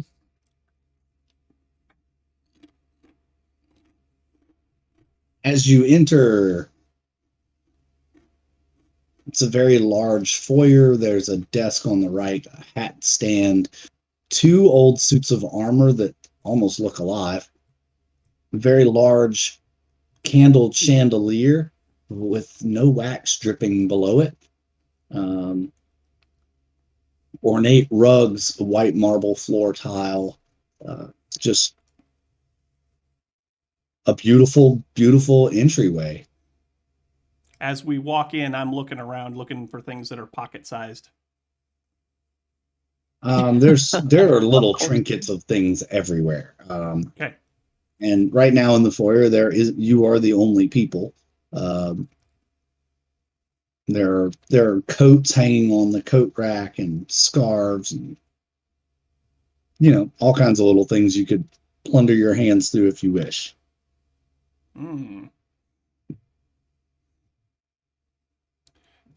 You can hear stringed instruments echoing throughout the hallways. It sounds like light singing coming from one area. The far end of the foyer, there is a grand staircase and a fire pit. In the center of that staircase, hanging from the second floor, is another chandelier. There's a door on each side about halfway down the foyer. You said there's coats hanging in places? Mm-hmm. Oh, yeah. Down here at the bottom right next to the door, there's a large coat rack. Before I get too far away from it, I'd like to rummage a pocket. You find a purse. Okay. Feels like it has some coins in it. Okay. Toss some coins to your rogue. That's right. That's right. On this side of the foyer, as you walk through, there's a table, a very ornate table, a book. Looks like a guest book. People have signed their names into it. lots of people that say Von Story as the last name.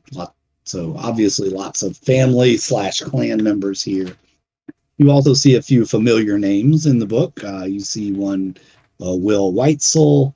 You see some other names that you've run across before. Marshall Implifer's name is in the book. All of the guild members are here, and it seems to be all the notables from town have definitely signed in. Okay. I mean, do we sign the book? Brado walks up, grabs the pen, and just like puts a big X on the page, and it's like half covering up some of the other names and just kind of like taking up way too much space. And then I'll take just that as a yes. kind of throws the pen down and walks along. Nice. Is this like a inkwell and quill kind of a thing? Yeah, basically, yeah. Okay.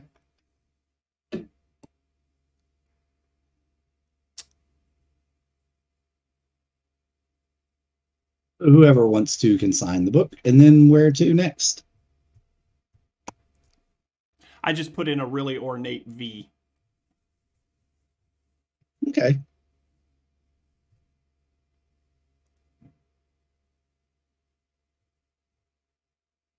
Let's follow the music. That's probably a wise idea.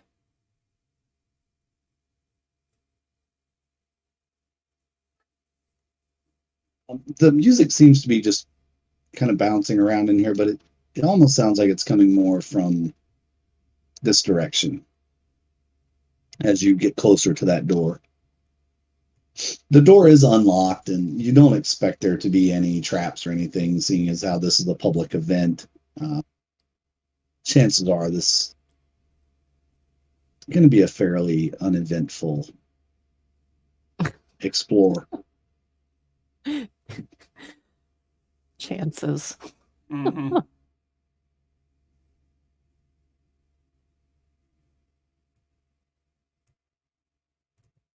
I wouldn't be surprised if they did. This group trying to steal the body. In this hallway, there are three sets of doors. One at the far end on the left, one about halfway down on the left, and then a nice set of double doors on the right. Lanterns hang from the wall, illuminating the hallway. I'm gonna bet it's the double doors. Yeah, music seems to be coming from behind the double doors. How did you ever guess? So with a grand flourish, I open the two doors and spread my hands out as if to say, I have arrived. And as you open the door and you do that, you hear a cackling of laughter from a bunch of ladies. And in the corner of the room, you see Captain Will Whitesell telling a story. And apparently these ladies are thoroughly enjoying. You do catch the end of the story, and he's talking about, and then he jumps from one boat back onto my ship just as it explodes, and we make it out alive. It was miraculous. At that point, I just kind of like stomp up and stand way too close to him. There's no furniture. Yes, there is. There's two credenzas against the far wall, isn't there? Yeah, there are two bookshelves / credenza things. There's a fireplace. How tall are they? Well, they're about 5 foot tall. Okay. The ceilings are about 10 foot. Okay, so what I'd like to do is, from my current position, at the point where he's telling, and he jumps from the other ship to mine, and we get out of there just barely, I would like to run around to the right side of the room, jump on top of the right credenza, jump across to the left-hand credenza, and then, once again, bow and flourish. Like, ta-da! Just like that. Yep, just like that. I am rolling my eyes as hard as possible. He kind of look up and they're like, "Huh, yeah, That's the cat right there, ladies. And they all look up at you. Oh my gosh, and as if that's what we needed as a group. more attention drawn to yourselves. And then Will kind of looks back. He goes, "Oh yeah, and this one too," and points at Brata standing extremely too close to him. And he looks around the room and goes, "Well, my goodness, they've all made it. I can't believe you're all still alive. Actually, it's surprising to see you. How was your plundering the vaults of doom?" Well, we killed some things. We're tough to kill. Mm-hmm. You're the only ones I've ever known to make it out there alive. Mm-hmm. So how fast did you have to run? We walked out. Oh my goodness. You must not have gone very far in then. Mm-hmm. We passed a lot of bodies on the way in and out. I believe it.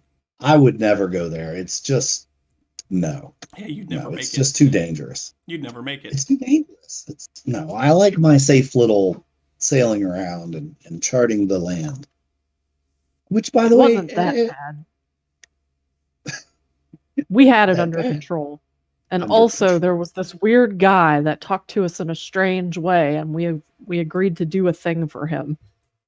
And I kind of jump over and kind of elbow Brata in the side and just kind of shh. Let's not talk about that here. What? Why not? What's wrong? We'll explain. I'll explain it to you later. Okay, fine. Just kind of cross my arms. You can talk about all the things you killed. Just don't talk about our next mission here.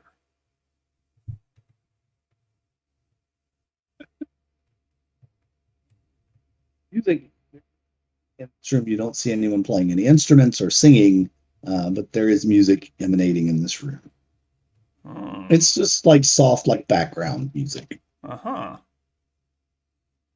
But there are no instruments. Yep. No people playing music. I shall investigate and find out where this music is coming from. This music just seems to be coming from nowhere and everywhere. Nowhere and everywhere. Yeah.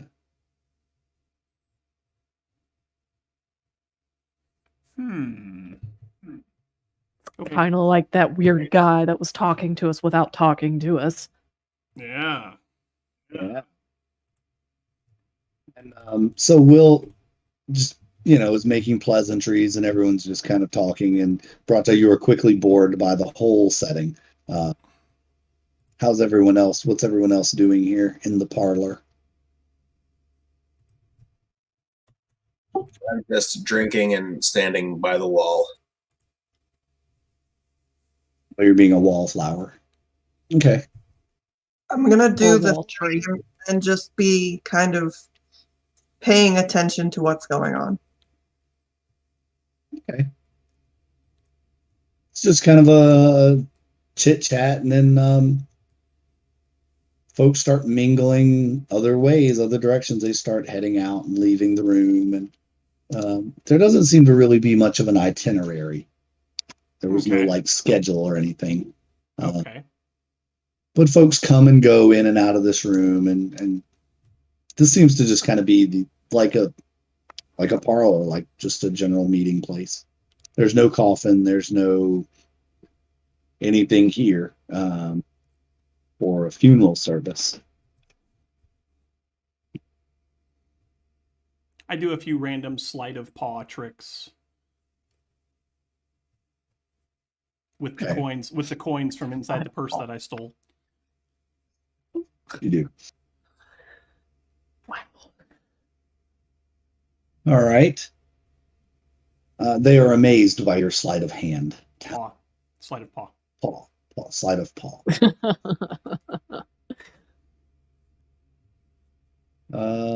Anybody want to investigate anything else? I mean, there's not much else in here. Just carpet, bookcases, fireplace, and people. So. I want to make my way out of this room and start exploring more of the house. Okay. Where would you like to go? There are the 2 doors in the hallway that you just came in on, and then there's across the way or upstairs. I'll go across the hall first. So you want to go right here? Is that what you're talking about? Is that a door right there? Yeah. Yep, that is a door. Sure. All right. Not where I was talking about, but I will go there. Oh, well, where were you talking about? You want to go across the foyer over here? Yeah, but I'll go here first since that's where I am. Okay. There's also a door at the end of the hall down here. So, all And right. Brata is so bored that when she sees Clark leave the room, she decides to follow. All right. I'm gonna do the same. Poor Brata. There was nothing to kill in there. Just some cat goofing around. That's right. Talking is boring. You open up this door. It's a pretty basic room. There's a carpet, a desk, some scrolls and notes written on the desk. Looks like a study of some kind. What are the notes on it? You can't read the language. Can any of us here read the language? Nope. No one in the room can read the language that they're written in. I can ritual cast comprehend languages and understand it if I'm touching the surface it's written on. It takes a minute to read 1 page of text.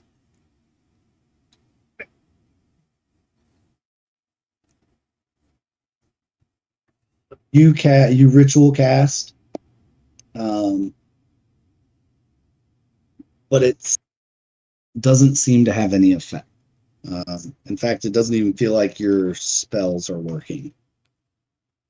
Oh. Well, I'm going to let my companions know this and be incredibly indignant and frustrated.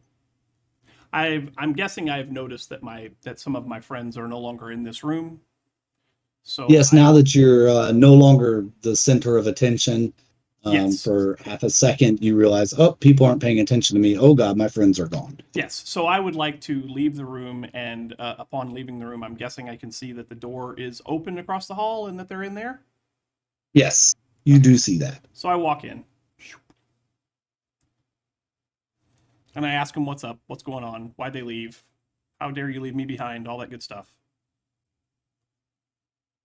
You figured it out, Catman. Yeah.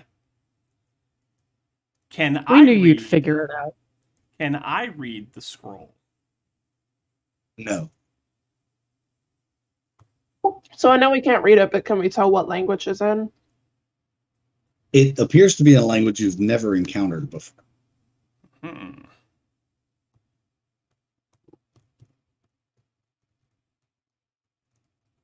It almost looks like some kind of coded language. Like you can tell that, Vale, because you're familiar with coded languages of Thieves' Cant and that sort of thing, and it looks almost like a code. Okay.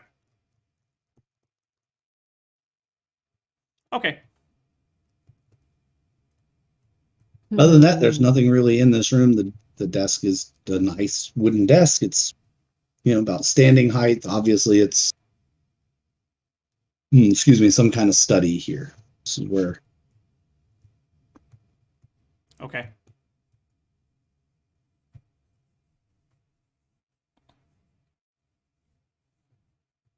This room bores me. I'm gonna leave. All right. There's another Bores door. me too, This end of the hallway. Where's mine? Yep, that door. Yeah, sure. Let's go in there. That door is locked.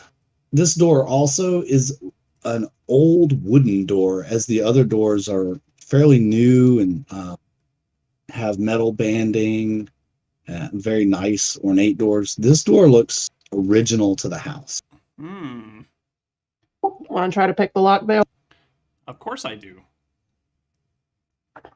and I'll stand and be large to try to block the view.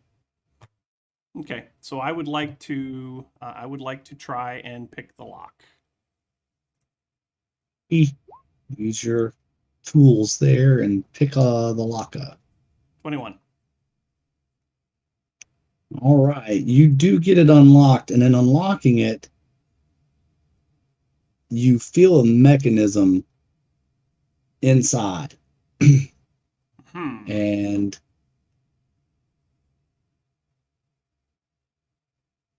once you hit the final click, you feel a small piercing sensation in your forearm. You look down and there appears to be a small needle with a feathery end on it. Aha. So it was trapped. It was trapped. Okay. You don't feel any effect at first. It just kind of burns a little bit, but I just got shot with something. I feel okay right now, but I just got shot with something. And I look at it and I'm like, just a flesh wound. Kind of look back up. Seems legit. I'm gonna go back into the parlor and kind of gesture at Furbolg to get him to come over. okay. Okay, I will come over.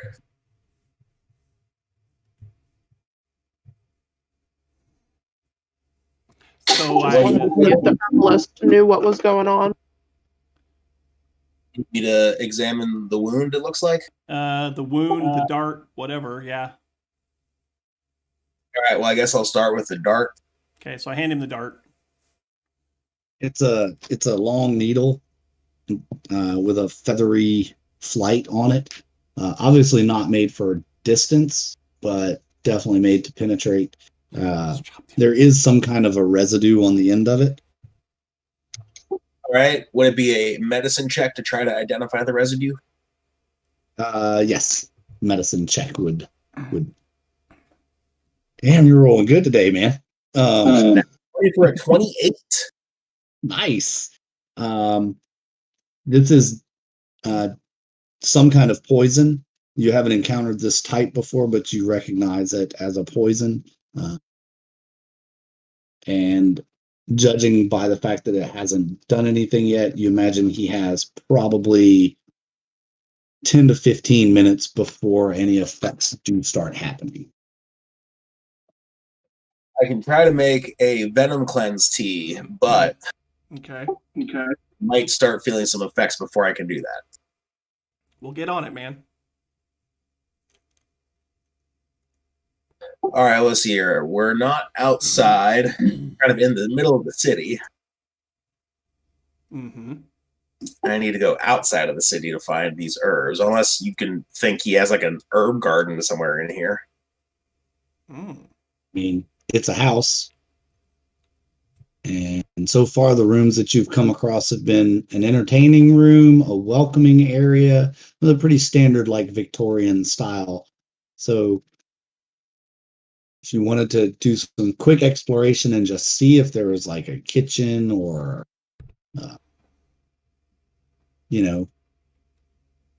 something like that on this level, or on the upper levels, you could. Or you could run outside and check what the bushes are around the house. But that might seem a little suspicious to the guards. Indeed. Yes, it should just chop his arm off. Take the arm. Take the arm. I mean, I'm a cat. I'll grow it back, right? Oh, wait. No, that's a different animal. Never mind. This is why you leave the animal stuff to me. All right, well, let's get looking. You're going to leave this door that you just unlocked? Are you going to leave it uninvestigated, the room? No, I think we should go in. Yep. I mean, we I could agree. split up. Oh, the gang's going to split up, Scoob. Yep. Yep, split the party. It is a one-handed crossbow. He only needs one hand to shoot the crossbow. You're right, Ish. Mhm. Just he doesn't one. Who needs to reload? All right.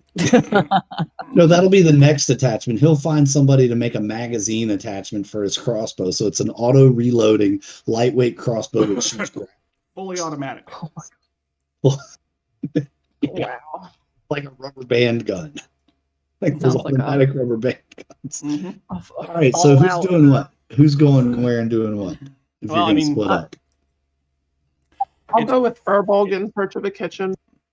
It's probably best if I stay in one place. That way they don't have to drag me around if I pass out or something, you know? Well, let's check this room real quick, just in case the antidote to the trap to this room. Yeah, that's I possible. say Yeah, that's- using my deduction skills. Didn't know deduction was a skill in D&D. It isn't, but I'm pretty good with insight, and that's basically the same thing. Same thing. The insight, investigation, same thing. All right. So as you open this door, everything is covered with cobwebs.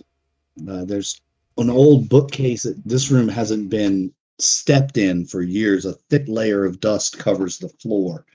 The carpet is moldy and tattered, almost rotten. Wow. A table sits centered on the window with a chair on either side of it. There are bookcases on the wall. And a Well, large, nothing. Continue, sorry. all right, a large ancient book sits on the table. Oh, nothing in here is going to cure poison. I'm going to go find something else. I would like to investigate the room as best as possible. Right. Maybe there's something in the book.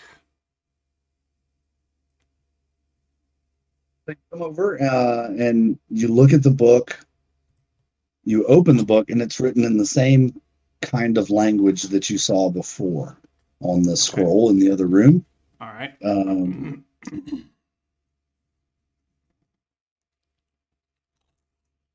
If you want to take some time while they are searching for your cure, you can take some time in this room, and then I'll go with them and search for your cure. Okay. I'm in the room with Vale, and I am ritual casting detect magic. Good call. Right. Again, you feel like your spell's just not working. You know you did it right, and this, you're just not seeing anything.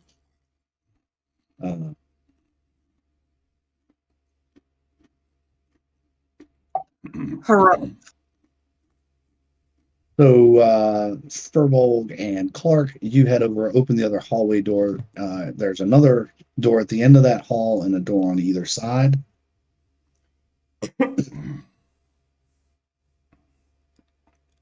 You open I would that like to go door. in this. It is not locked. You open it up. There's a couch, coffee table, a small table with some books on it.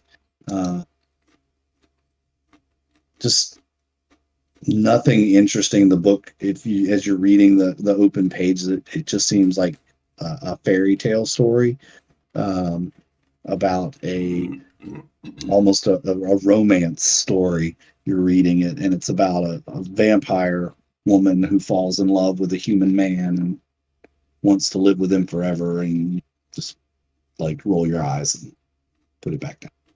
It's reverse Twilight. Okay. Yep. Yeah. Exactly. Wow. Is this a window or another door up here? That's a window. Oh, did it not? Didn't reveal. Sorry. Yeah, it's just a window. Across the hall we go. Across the hall. So you open that door, which is not locked. This room is filled with animal trophies. There are heads of all different kinds of animals, skin rugs. This is a trophy room. That's what this is. There's bears, werewolves, or not werewolves, but wolves, lynx, cheetahs, deer, rabbits, all kinds of stuff in this room. Stuffed. It's the taxidermy showroom. I furiously side-eye the room and cover Mr. Fluffer's eyes. I'm gonna leave. Right? end of the hall. The other door is not locked. It opens into a long hallway. And there are two doors in front of you. This door first. In this door, you open up, there's a little lounge chair, a couple of windows, an empty bookcase, a table that has a kettle and some cups on it, and some bags of herbs. Check the herbs. They look like tea leaves, like you would make just normal drinking tea out of. Okay, continuing along. The other door, you open it up, and this appears to be a kitchen. There are cabinets, sink, cutting boards, cupboards with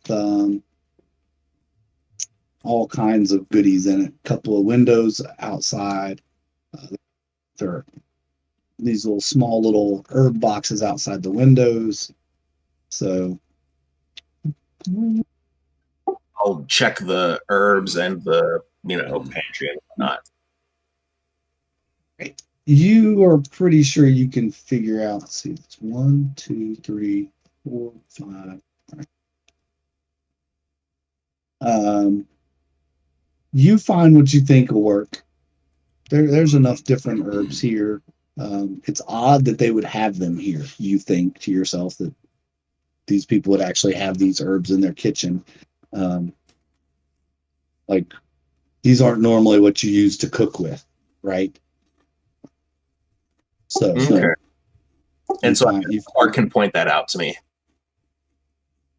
Yeah, Clark could say these aren't typically cooking herbs, and then you look at them and go, "Oh, these are what I need." How convenient. Meanwhile, while you all are cooking up the tea, luckily there's a tea kettle nearby. As you all are cooking that up, Vale, you begin to feel a little woozy and weak. Okay.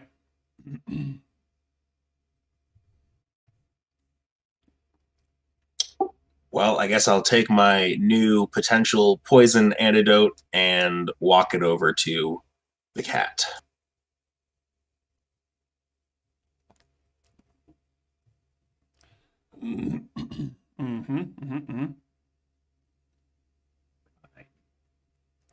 You get back over, and Vale, you are not feeling well at all. You are feeling very weak.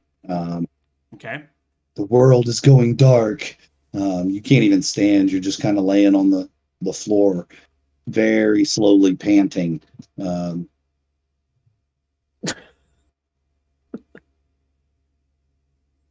Okay. This is the big one. I'm coming to see you. I guess you administer the antidote. Yeah. Yay.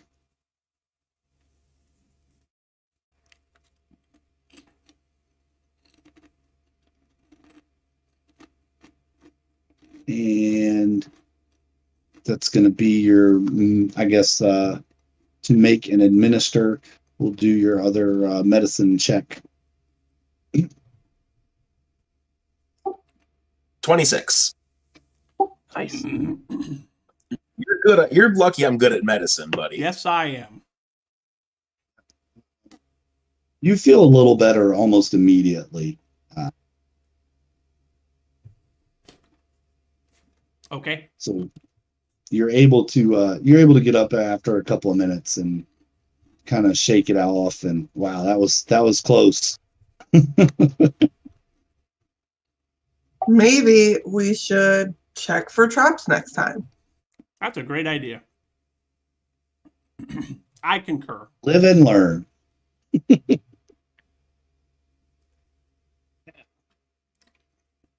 For this room, what you did discover, from what you can tell, this book is coded all the way through from what you got through of it, and the way it's put together, it looks like a story. Okay. Just from the way it's put together, you can tell it's separated. There's blank pages in between the text, so indicating maybe chapters or. Are there any pictures? Like rough No, sketches there or are no drawings? there are no pictures. No? Okay. Does it look like it's laid out anything like the fake Twilight story? It does not. The Ballad of Twilight. Nope, does not look like that. Okay. About this time, you hear a large bell ring. It echoes throughout the whole house. It rings 3 times and then pauses, and then it rings 3 times, and then there's a pause. It's like a call, like an intermissions over call kind of thing. Okay. It's coming from upstairs. Okay. It's coming from inside the house. The call is coming from inside the house.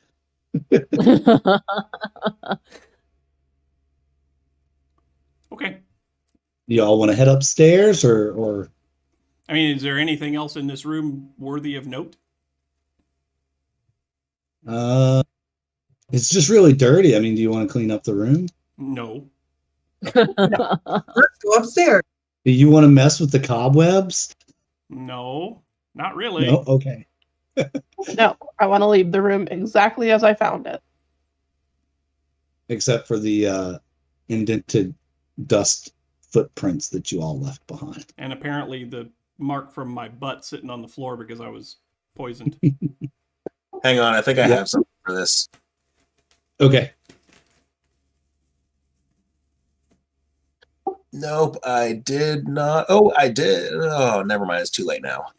No, I did have without trace, but we've already passed without trace. No, go ahead. We'll retcon it. Go ahead. Okay, cool. I'm going to use pass without trace so that we don't leave marks in the dust. Perfect. Fantastic.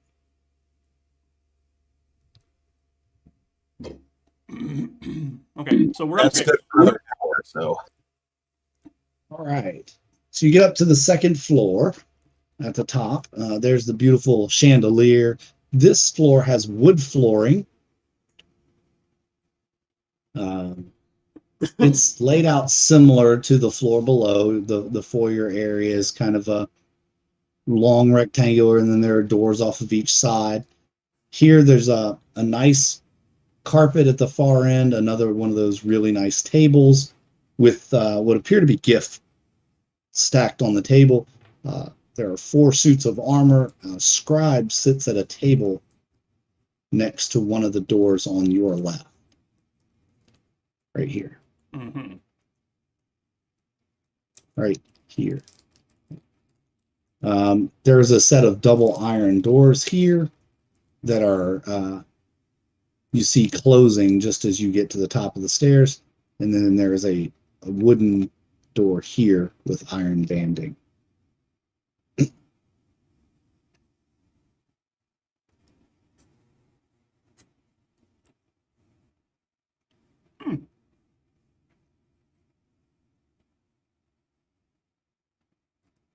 Sounds like the bell ringing is coming from this direction, inside the double doors.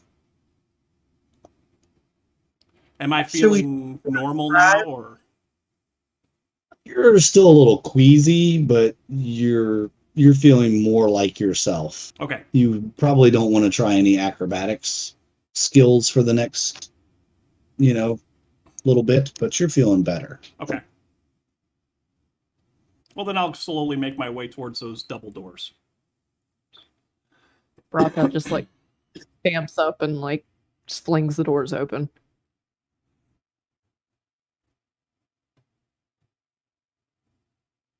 As you open the doors, no, I don't want to measure reveal. Okay. The room's filled with people.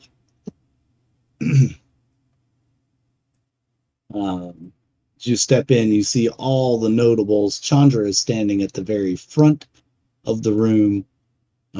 You actually do see Josh in the room, believe it or not. Oh. He's standing over That here, guy. not far from Chandra, but not by her side either. Ugh, that Here, on top of a bearskin rug, is a red wooden coffin. Next to it is a podium with a book. There are people everywhere. It looks like there's a line that kind of wraps around and goes through, like a viewing line, if you will. And everyone has kind of formed a somewhat of a semicircle around Chandra. And there's a man you've never seen before standing next to Chandra, who is wearing a holy symbol of the temple in town. I see.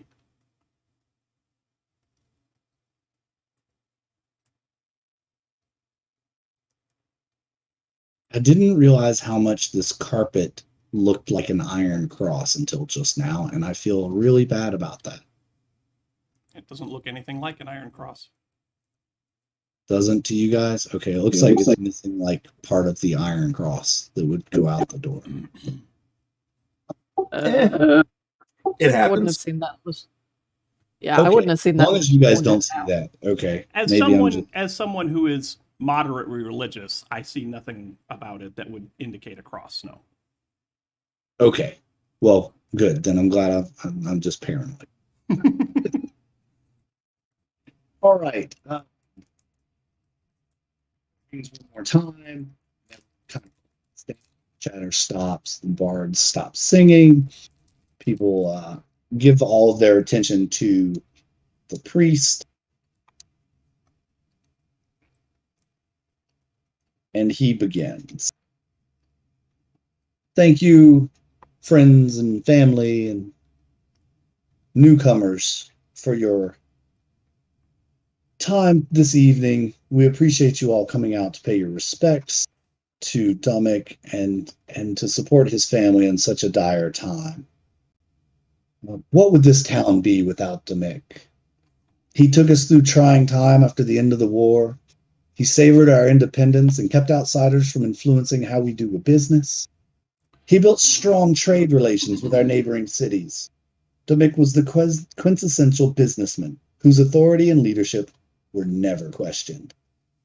Many of you in this very room, and he's looking around at basically the councilmen, owe your success to Dumick and his willingness to give you a chance. As a husband, he was kind and compassionate, caring for the needs of his family unselfishly. He always had time for small ones to come and visit. He would read them stories and tell them tales of the past and teach them the hard lessons of growing up in a world that would never accept them for who they are. We owe this night to his memory. A feast unlike anyone before has been prepared. When we feast on this night, now and into the future, you shall never be forgotten. Lord Dumick, we celebrate you in death as in life. And everyone just kind of murmurs in agreement, and Chandra pats her eyes with her handkerchief, and there's a very somber tone.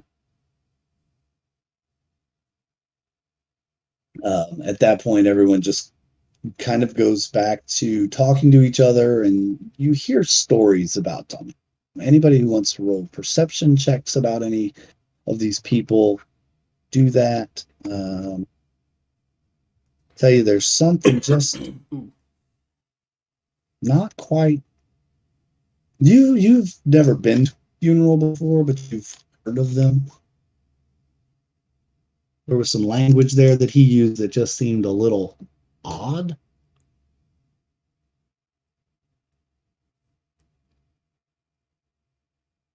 I'm trying to roll perception and something's not working right, so I'm gonna give me a Just second. roll the die, yeah.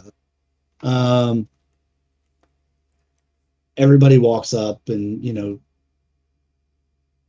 tells Chandra they're very sorry for her loss, and the family will never be the same, and all that good jazz. 1, 2, 3, Vale. So Vale, Furbolg, and Kira. Serial. You don't have your name right on here. And neither do you, Furbolg. The three of you notice something, and you kind of look at each other at the same time, as if you think that other person saw it.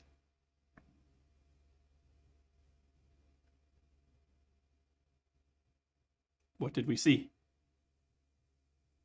Hang on. The three of you think you caught a glimpse of one of these people that has fangs. You're not positive. Oh. Pretty sure, but you're not positive. Uh-huh.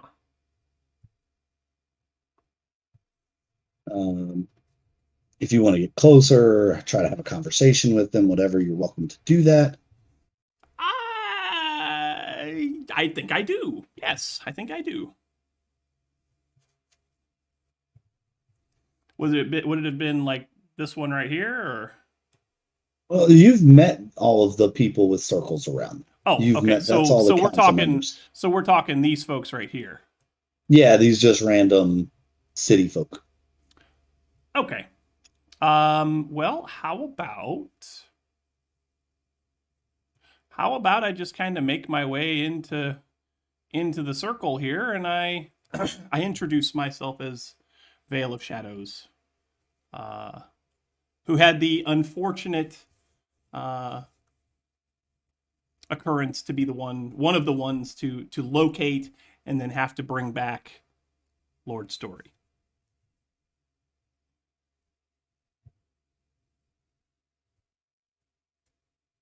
So you're part of the group that helped bring him home. We're grateful. We're grateful. Our uncle was so beloved by our family. My eyes are absolutely fixed on their mouths. Mm-hmm. And they go on talking about how wonderful Dominic was and everything. And after a few minutes, you can tell they're definitely have some fangs in there. Okay, good to know. They continue on, and after a while, Chandra has kind of made her way through the room, talked with everyone, thanked them for coming out, and then she says that she feels tired, and she leaves.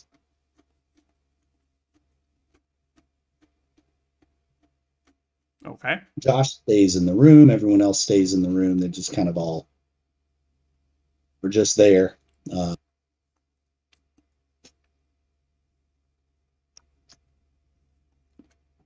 So I kind of once I've had the conversation with these folks, I make my way back over to Serial and Furbolg, and I say, "Yep, definitely fangs."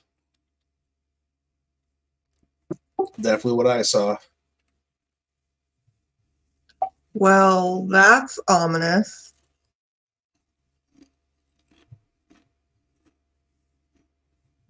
Now, the real question is, do I know what that means? No, you've never encountered a race with fangs other than werewolves. But these people obviously aren't werewolves because they're not wolves. Is Oaklam in the room anywhere? Yeah, he's here. Okay. It's right there. He is and Swiskimo are chatting at the moment. Uh-huh. Okay.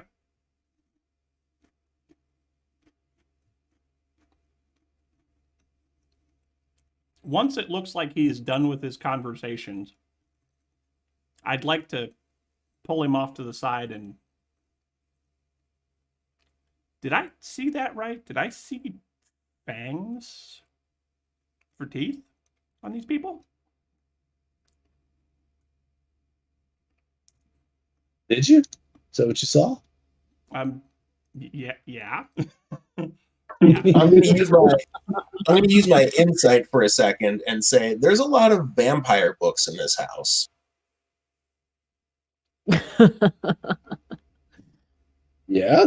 Yeah, there are a lot of vampire books in the house. You're right. and then if I hear Furbolg say vampire books, I'll be like, what's a vampire? You start with a horse. It starts with a horse.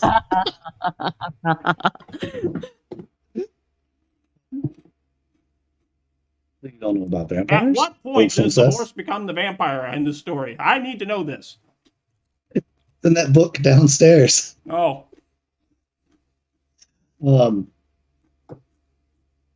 So you're talking to Oakflum. Mhm. Is that what you're saying? Yeah. And you ask him what's a vampire? well, I'm asking him about. I've never seen anybody with I've never seen a human with pronounced fangs for teeth. Is there something that I'm missing? Yeah, you're definitely missing something. They're human. They no longer require normal human sustenance. See, he kind of pulls you to the side. Obviously, you're not savvy in this area, so it's gonna let you in on a little secret. There are beasts in the world that feed on other beasts, and I mean, I like a good steak every once in a while. Tuna fish. I love tuna fish. well, it's kind of like that. But not exactly. The reason that these folks have lived for so long is that they're able to use the life essence of others to extend their life. Okay. So they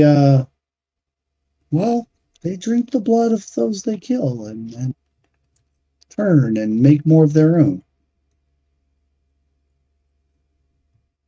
That keeps them alive. Or well, not really alive. They're living, kind of. You're confusing me.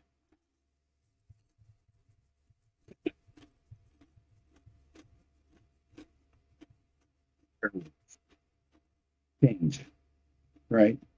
What? They get all furry and, no offense, turn into a dog. Oh, none taken. Right? I mean, Well, I guess. These creatures are similar to that, except they don't change their appearance. Okay. So what you're saying is that they're not exactly human.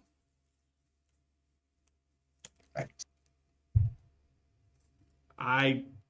Okay, sure. What are they called? Called vampire. I see. Oh, okay. Are we concerned about this? What's that? I'm asking Oakflum if we should be concerned. Depends on what you plan on doing with the information.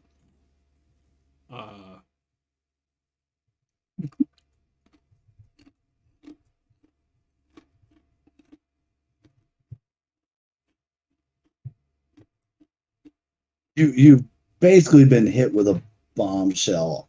Like most of this city, now it starts clicking. Things start making sense, right? They're night dwellers. They don't come out during the day often, and things are starting to make sense now, and pretty much know the whole city's probably vampires. I see.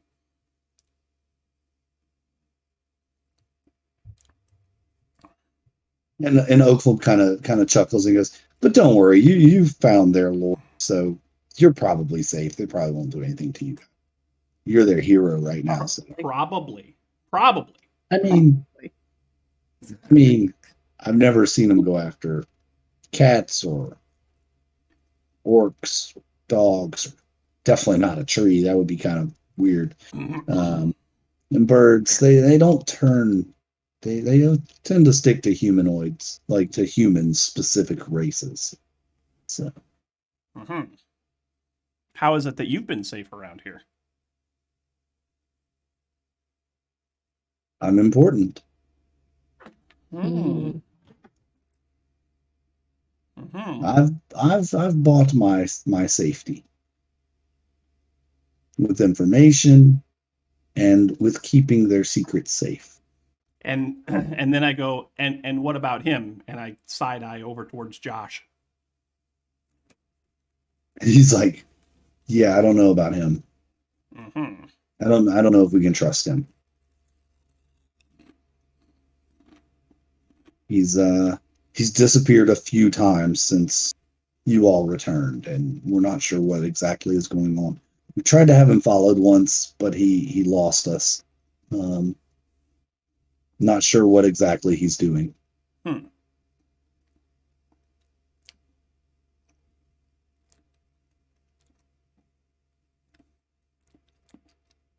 I feel like I should find out. Well, if you do, that would be a great help to the family. I'm sure it'll just be another great service you have provided. Is Chandra a vampire as well, or no? Oh, most definitely. She was the bride of Lord Dominic. Of course she is.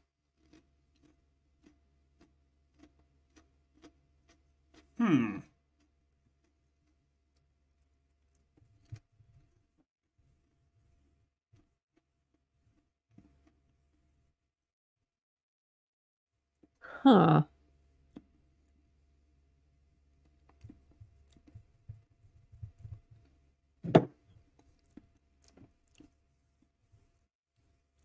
At this point, you can see that my eyes are kind of twitching back and forth.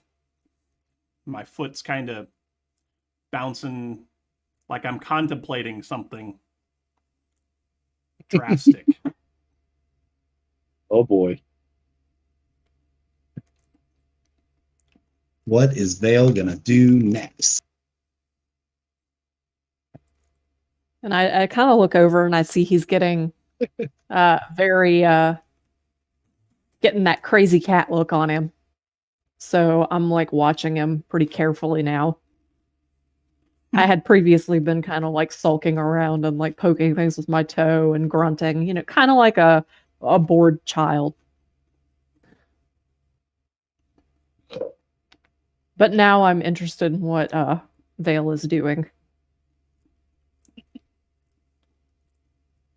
Yep, you can see the cat-like senses are kicking in, and he's thinking about something for sure. What are the rest of y'all doing? Were we all in on that conversation? Are we all aware that most of the town is vampires now? I think that would have probably made its way to you all, unless Vale and Furbolg and Serial want to keep that secret. I mean, I'm not going to keep that secret. I'm not going to go out of my way to tell anybody, but I also know that someone is probably going to tell them anyway, so.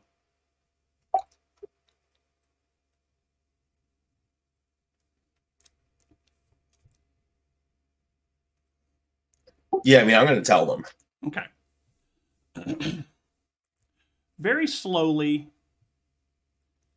yet very deliberately, I'm going to start making my way over towards Josh. Okay.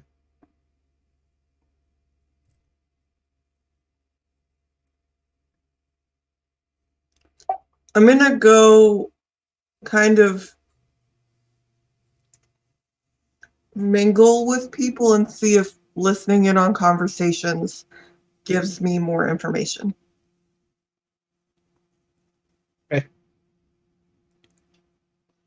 I see Vale going over to Josh. I want to walk up to him, whisper to him, we're at a funeral, don't do anything stupid, and pay my respects and leave.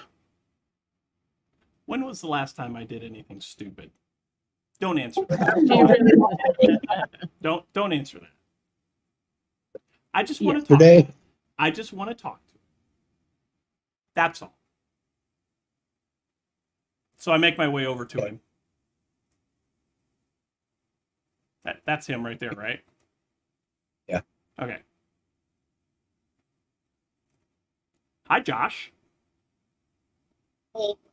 Vale, welcome back to town. I'm really glad you could make it here tonight. I know everyone here is grateful for all the work you put in finding Dominic.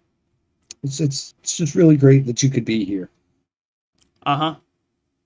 Well, we figured it was, it was the least we could do to make an appearance and pay our respects. It's very kind of you. The orphanage sends their regards. Oh, really? That you went back? Yes, So, we is did. that where you all went? That's one place we went.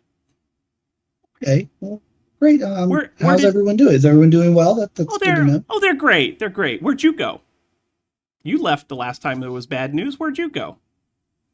Bad news? No, I just left. I heard this murmur about some islands, so I had to go and check it out for myself. Oh, really? Kind of interesting. Yeah. So you went to the islands. Uh-huh. Yeah. And- Yeah. And you made it back. Yes, just some sand and some coconuts. I mean, Oh, What's just all the sand and fuss? that's all you found was sand and coconuts, huh? yeah, what's all the fuss? Huh. You didn't enter any of the structures or anything like that? You just landed on the beach, said, "Oh, islands," and left? Yeah, the structures didn't look very stable. I didn't want to go. I thought they might crumble on me. I see. I So, see. I see. I didn't want to, I see. I see. How long ago were you there? I mean, how long did it take you to get there? How long did you stay once you were there? How long did it take you to get back? Is this an interrogation? No, I'm just I curious. just went for a trip. I heard about some islands. What's all the hubbub, Bob? So your employer turns up dead, and you leave, and you go to the place where your employer was found. You don't do any investigation. You just show up and say, "Oh, coconuts," and leave.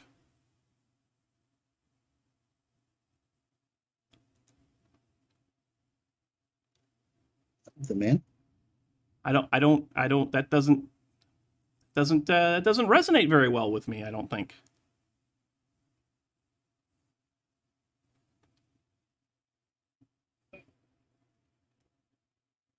Have you been to those islands? I mean, Yeah.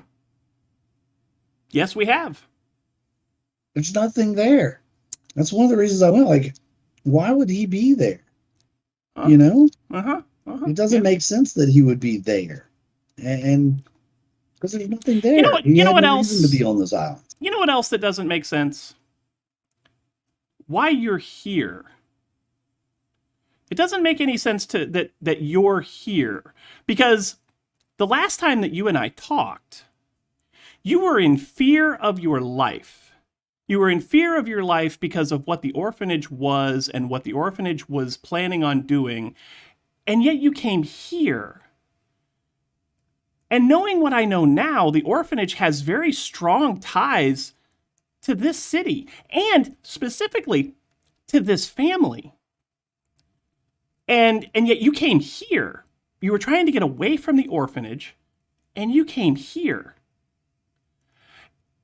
And then I found out, much to my surprise, I found out that not only did you run away from the trials because you were afraid of the trials and what the trials were for, but you also didn't have time to warn anybody about it, but you found out what the trials were from the orphanage. They told you what the trials were. So you didn't have to run away. You didn't have to run away. You chose to run away. They weren't I going didn't to. have a choice. You didn't have a choice. If I didn't take the trials, then they were going to kill me. So Uh, I had to. I'm pretty sure that you're a dead. Coming here doesn't make any sense because if they're going to kill you, they know where you are. How would they know where I am? Unless, Nobody knows. unless the people here don't really know who you are or where you come from. Hmm. But what are you getting at? Does Lady Story know that you are a runaway from a werewolf orphanage? When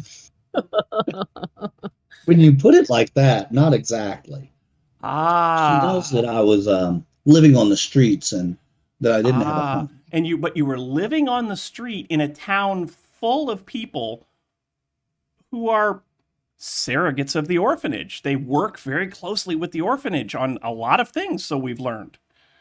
So you ran away from the orphanage to a city. It's not like I knew that these people worked with the orphanage. I find that very hard to believe.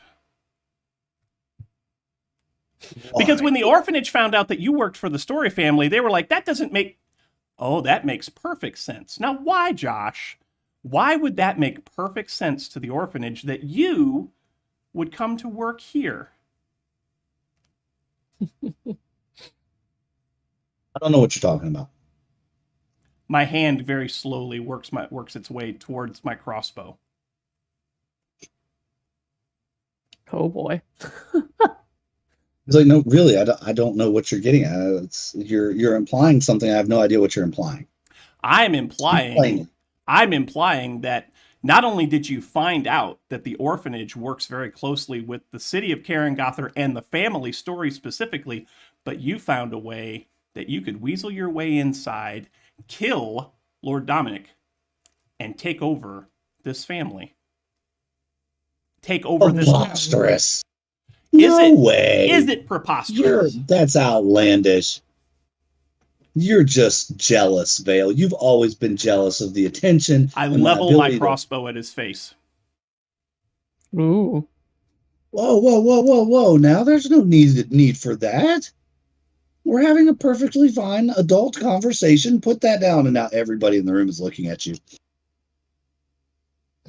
I will slowly lower the crossbow. Now that everyone has our attention, or now that we've gained everyone's attention, would you like to tell us why you're here? Specifically, why are you in Karengother? And why did you make it a point to work your way into this family in this house at this time, right before the main patriarch, who apparently cannot die, ends up dead?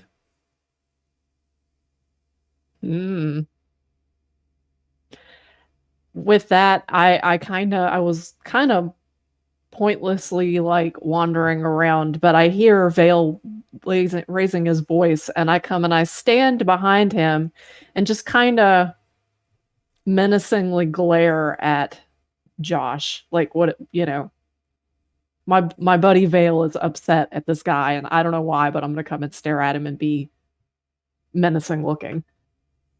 And I put my head in my hands. God, here we go.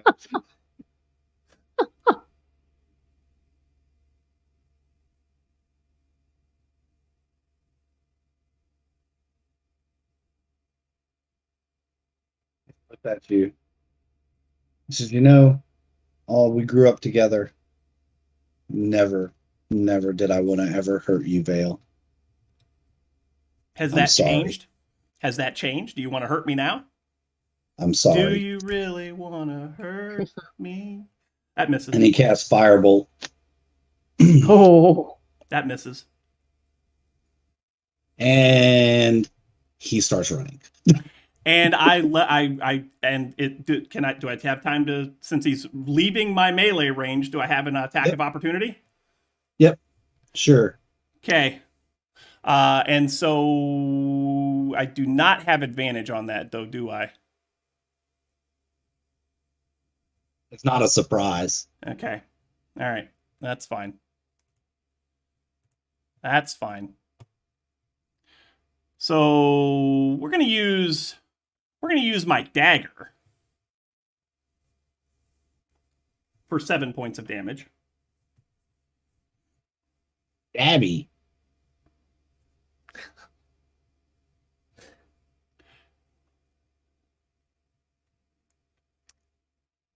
You stabby Josh, and he just turns and he's trying to make his way for the door. I'm gonna make 10, to grapple 15, him, 20, 25. to just like grab him and hold on to him. I look at Serial and So- Furbolg and give them the eyes of block the door. That's literally where I was about to go. So So is that 10, Josh? 15, 20, 25, 30. Yep. He can only make it there because he's got to get around people that are blocking his way. So well, as he ran by, because I was standing right next to Vale, would I have been able to try to reach out and grab him?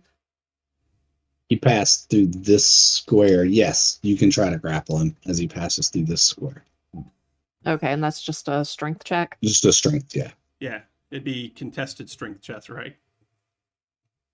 Well, if she's just trying to grab him, Oh, yeah, to, she's like, trying to grapple. grab I'm him. gonna grab him yeah. to like grapple him. Yeah.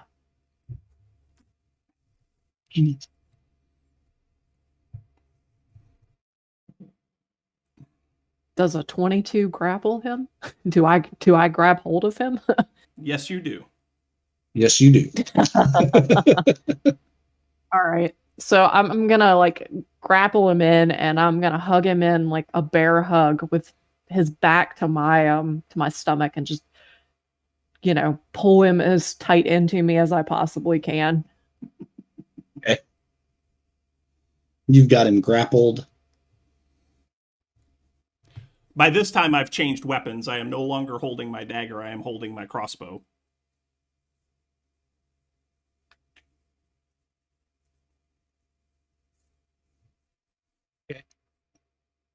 He's not dead. I was going to say, do we kill him? That was fast. No. And now everybody in the room is basically looking at you and looking at Josh like, what in the hell is going on? Hoodlums disturbing our funeral. No, they're more interested now in hearing what's actually going on. Like no one had ever thought that, right? Apparently, they look shocked at the accusation. At this point, I just start to say, this man is not who he appears to be. Apparently, he never has been. There was one point when we were in the orphanage, Billy, where you said that that there was more to his family than we knew. And I think I got you sidetracked, but I think that was a conversation that you intended for us to have, that we would get more information on Josh and his family, right? Yes. Okay. So Josh's family was very well to do and very well connected. Okay. Fact. Hang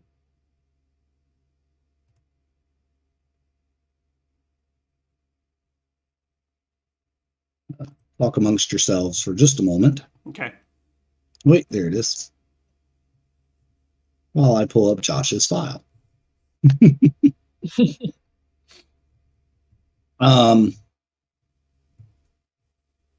So Josh is the son and heir to the clan Beazle, a clan of nomadic human traders. He was sent to Karan's home for wayward children as a form of protection.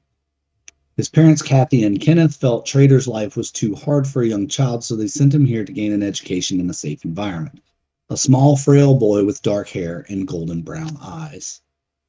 At least that's the story that he told everyone. In reality, the Traders group was unable to deliver the required shipment, so Mother Sushin said they would take the child instead. The Traders would still do business, and every year they came to visit their son on his birthday. Eventually, Josh learned the truth and began to resent his parents and the staff at the home.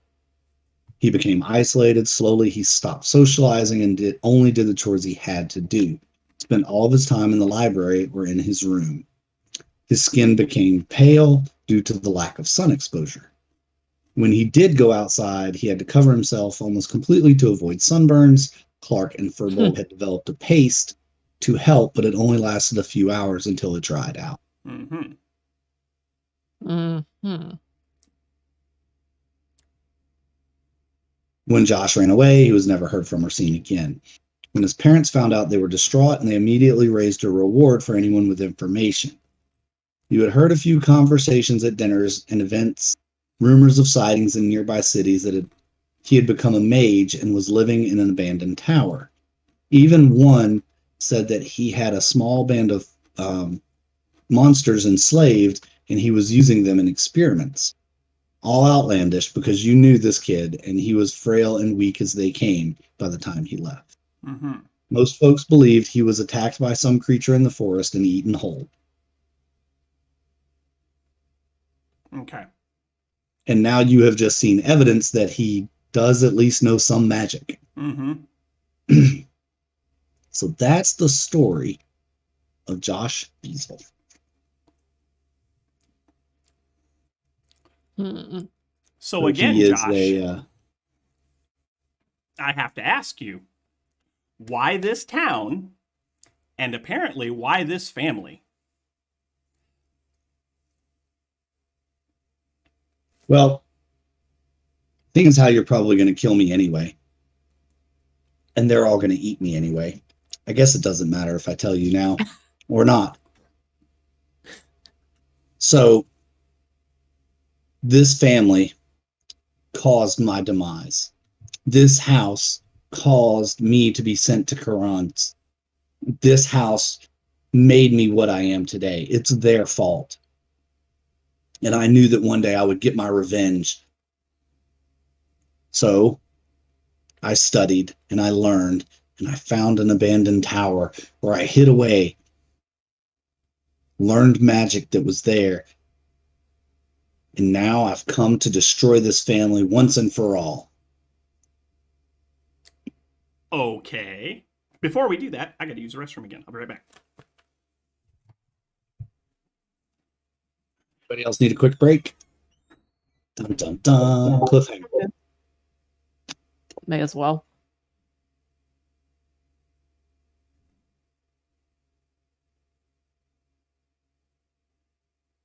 We're still trying to get rid of all the sugar in our house from the holidays. That's why I'm eating a candy cane.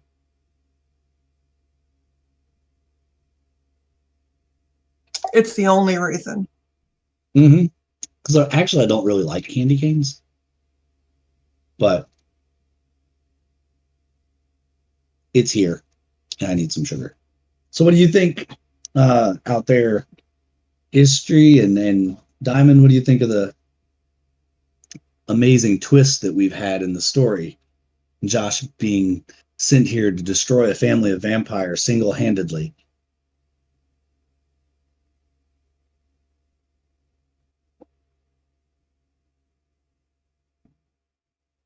That's right, Ishri. I never get sidetracked. It's just a long story loop. You're correct.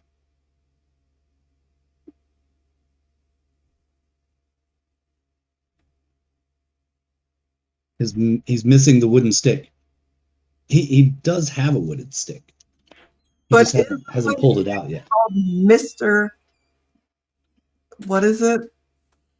From Buffy, I can't think of the name. Oh God, what was the name? See, now you got me wondering. What are we talking about? The name of Buffy the Vampire Slayer's steak. Stabby McSomething or other. Just Mr. Stabby. Mr. Stabby? Mr. Stabby. That could, yep, I I think think that's it was, yeah. I saw, in case anybody's interested, I saw that Buffy is on Amazon now.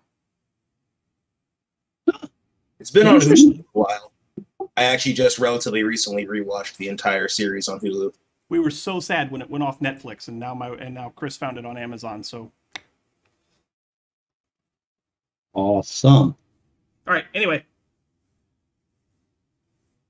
All right, so now you know the truth behind Josh, why he's here, his plot to destroy the family.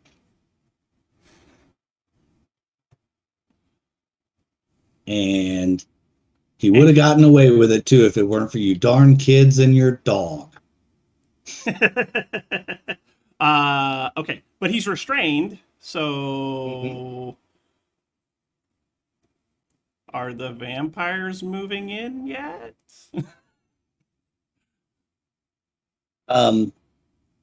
They look angry. They definitely are interested in justice. They say, in fact, Oakflum, who kind of is the speaker for all of the council, says that we must put Josh on trial for the murder of Dominic and the attempted overthrow of the clan, and the council must adjourn immediately and set the terms for the trial. And Josh shall be held here in the Von Story house. Or he could just tell us how he killed Lord Story, and then I can shoot him in the face with my crossbow. That's not how justice works here.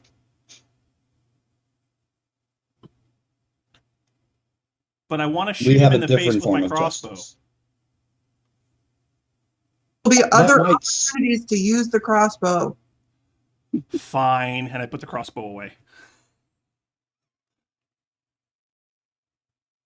Says Brata, if you will please escort Josh outside to the security detail he will be taken. I will go and find Lady Chandra and let her know the development. And then I carry him out to the security. All right, they take him somewhere. You don't even know where they take him. While you're carrying him, from there. Break his back.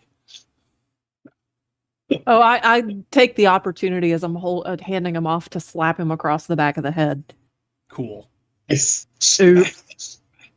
Cool. Oops.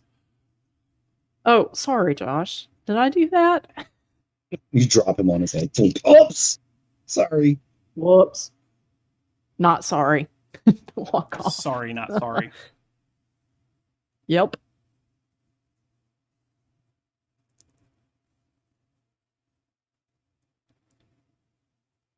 Josh is out of the room. Oakflum's out of the room. As you all come back in, of course, the murmuring begins. People start talking. Oh my God, I can't believe it was Josh the whole time. He's such a nice kid. Blah blah blah blah blah. You know, all the usual. I can't believe it was him. He's such a quiet boy. It's always the quiet ones. Yeah, don't pay any attention to the crossbow wielding cat screaming about how he's going to kill everybody. Just watch out for the quiet furbolg in the corner. That's right. That's right. That guy was my neighbor, and he always seemed so nice. Yeah. He always talked to my kids and gave them candy, and I didn't suspect a thing. Right?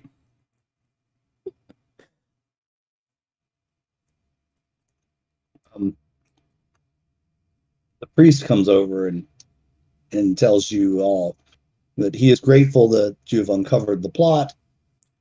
Thank you so much for your commitment to the family, and you will always be remembered as allies, blah, blah, blah, blah, blah. And if there's anything the temple can do to assist you, to please let them know.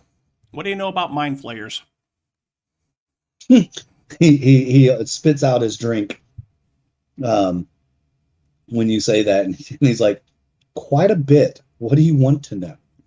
Well, we're going to have to talk.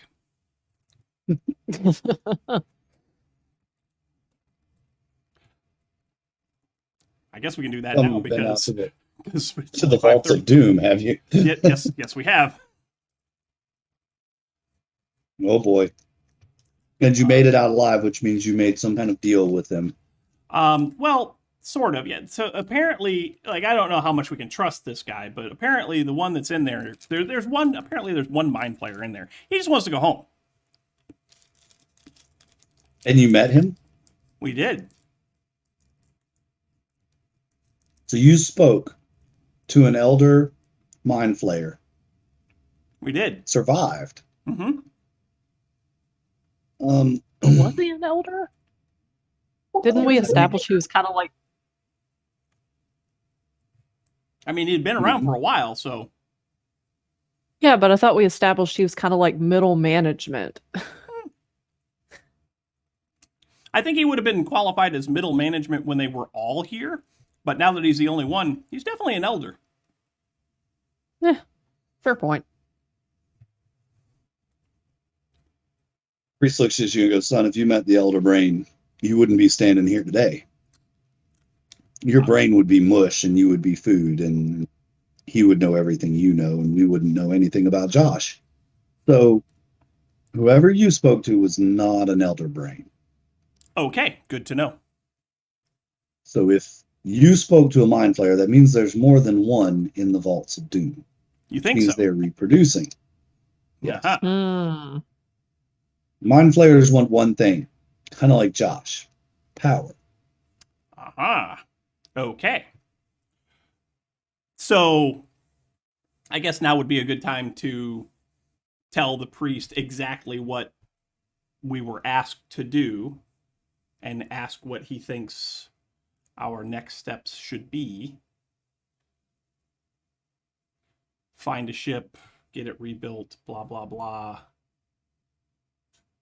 Or go to the Mind Flayer dimension realm and come back with a ship. One of the two.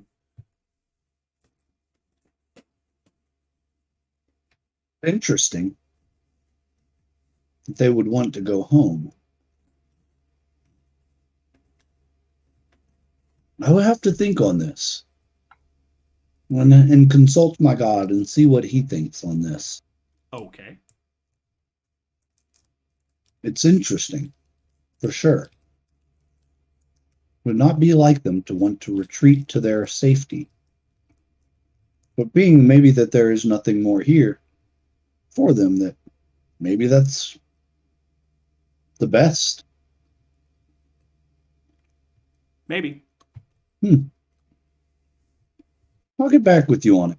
In the meantime, if there's anything else you need to know about anything, or you need assistance with anything, just let me know. Okay. And he heads out as well.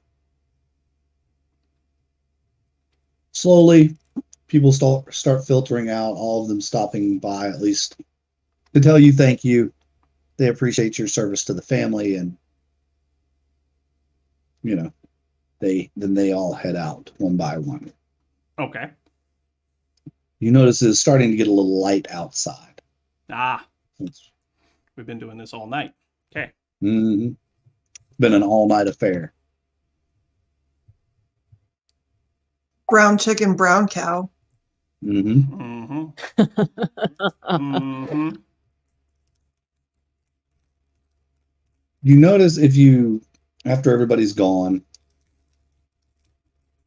everybody leaves, and it's just you all in the room.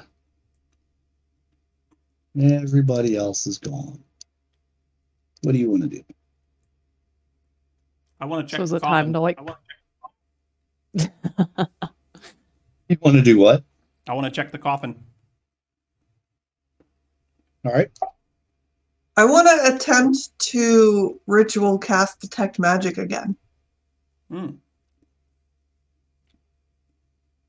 It feels like nothing. Just feels like your magic doesn't work here. Okay, so it wasn't just specific rooms, it was the whole place. But you notice that Josh's magic did work. Yes. That's true. Mm. Yes. Mm-hmm. And player is not surprised by that because I'm just not surprised by that. But character is very surprised by that. Mm-hmm. Your characters would find that very interesting, that his magic works, but yours doesn't. But anyway, I want to check the coffin. Anyway. All right. So you check the coffin. What are you checking for? A body? Make sure there's a body in it? I want to make sure there's a body in there. There is a body in there. Is it Lord Story? Yes.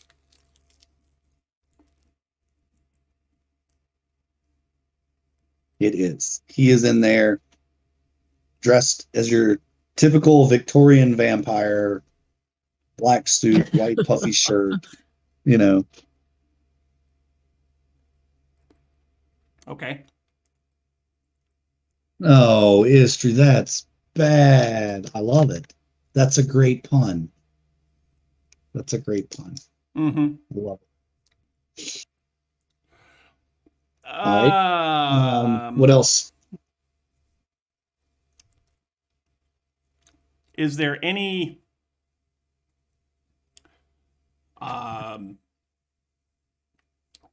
medallions, trinkets, things like that on the body that look like they were placed there as ceremonial or? Yeah. Yeah, like he has this huge necklace on and there's rings on his hands. Everything's very ceremonial, and he's laid to rest, as it were, with all of his prized possessions.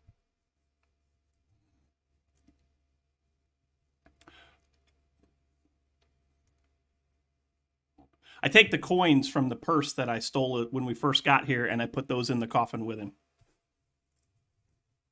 Okay.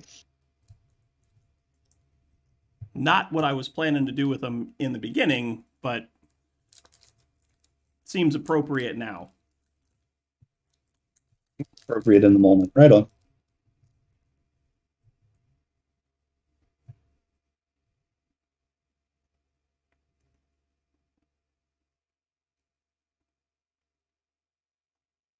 Anybody else?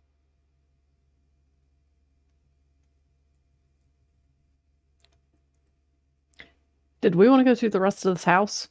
Or were we just going to be like, we're done?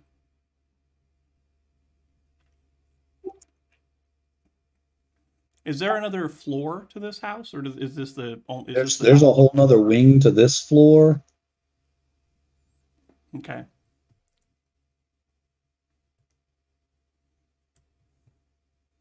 Is there still? Go ahead.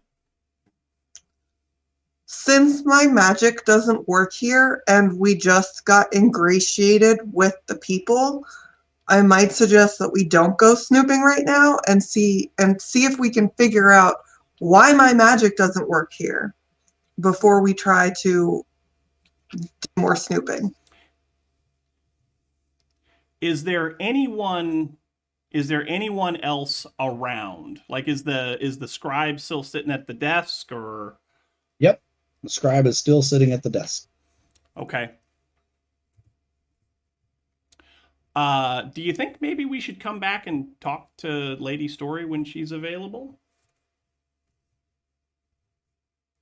Seems like a good plan. She might be more forthcoming now that we helped figure out who killed her husband.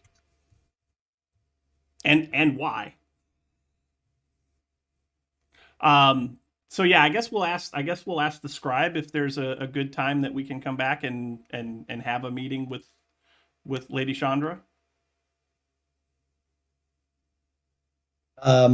He says he can put you down in the books for the next evening.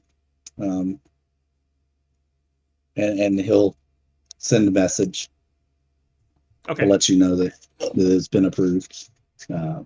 Okay. You hear faint wails, like not whales in the ocean, but like wails of distress and sadness coming from beyond the door. From the door behind that door. Yeah, okay. Behind the scribe. Yeah. Okay.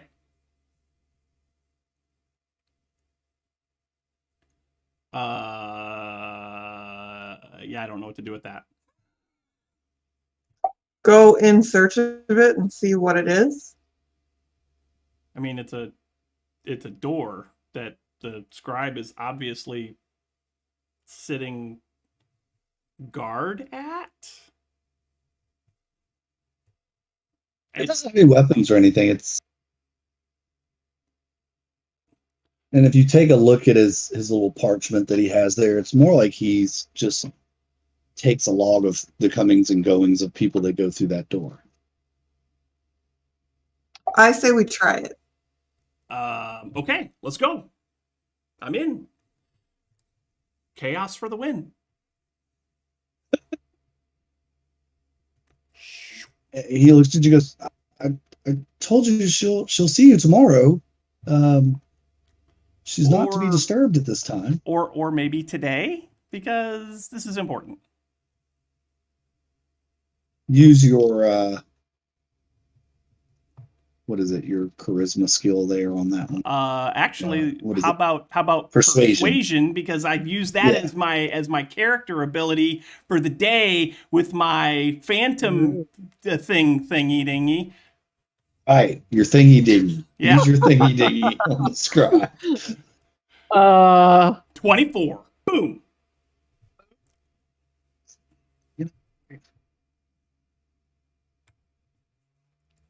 Just make it quick.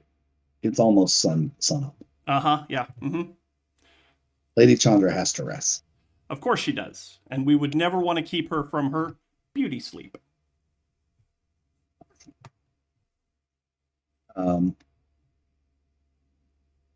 Everybody knows 200-year-old vampires need their beauty sleep. That's right. That's right. Did that reveal? No, I don't see anything. Nope. There it is. Did that time. Okay. Okay. So into the hallway we go. Into the hallway you go. There are several doors down this hallway, and at the end is a set of stone stairs with a small window over it. First door on the right, the second door on the right, and there's 2 doors on the left of the hallway as well. Okay. So at looking No, I'm around, sorry. There's only 1 door on the left. I'm sorry. All right. So looking around or listening around, is there a particular direction that it would seem that we should go? The sound seems to be coming from the stairs at the end of the hall. Okay. I guess we'll go. I mean, are the doors locked? This door is locked. Okay. What about the one? These 2 doors are not. All right. Just kind of peeking in this first door on the top there. What do we see in that room?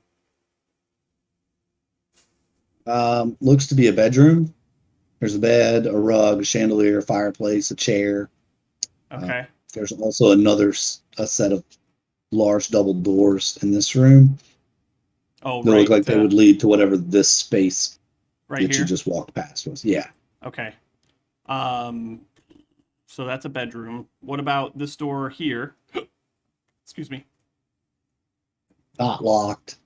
Okay. This is another bedroom with a set of doors down at the bottom, down there. Yep. Okay. They look like they lead into this space that you just walked past. And possibly could be associated with that door that's locked. Nah, probably not. Possible. Don't know, can't tell unless we don't know, but. And then you said at the end here, it's a window by the stairs? There's a set of stairs, and then above the stairs, like there's a window. Oh, okay, I see. So the hallway is kind of tall in through here, yeah? Mm-hmm. Okay, and then there's a passageway that goes underneath the window. The stairs go down? No, they go up into the next level. Yep. Okay.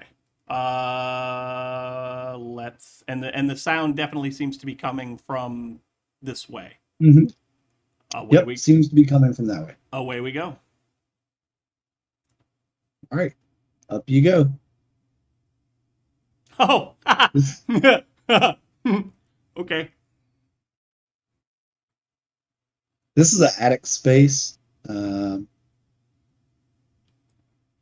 It's dimly lit with small lanterns. You are here. We are there. Okay. There's a set of doors that are currently open.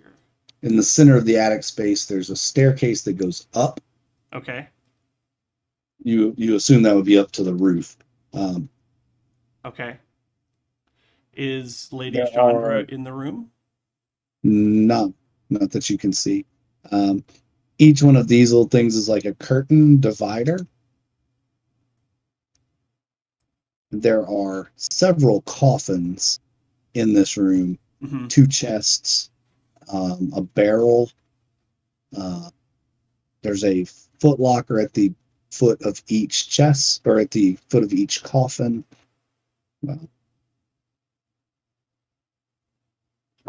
I am gonna stay downstairs and look at the rooms that we missed from Okay. the double doors in the bedrooms. All right. Is anyone else still there? Like, I feel like the 3 of y'all have been super quiet today. I completely left the house, so I'm not with you guys. Oh, where'd you go? I knew y'all were about to get into some dumb shit, so I just left. I wanted to explore like the rest of the little central area that we never got to. Okay. I'm just hanging out downstairs so I don't get caught with you people. Oh, being caught with us is what makes this fun. Does let's it? jump back Absolutely. I here. didn't go up the stairs, but We'll jump back here and go with Serial and yeah, Brata. I'm around Serial. Yeah. Okay. While Vale is exploring the coffins upstairs. Not In only, this room, it's not only did we you split the find- party once, we split the party 3 ways. 3 ways. Then I'll come down to Clark's exploration here in just a moment. This is obviously just a bedroom, but this door here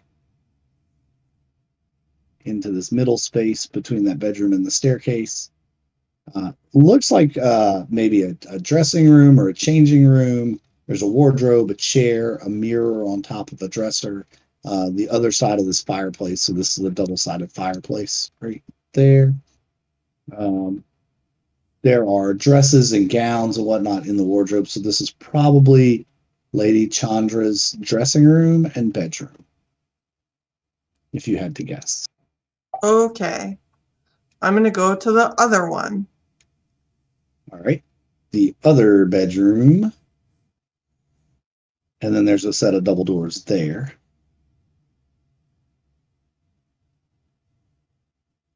That open into a similar room, but this one is menswear. So that was really weird. Y'all like crossed paths. That was on awesome. That couldn't That's have been pretty any cool. better. I couldn't have been timed any better. No, it was like perfect. So this is got menswear and stuff in it. So it's probably Dominic's dressing room. This door is locked.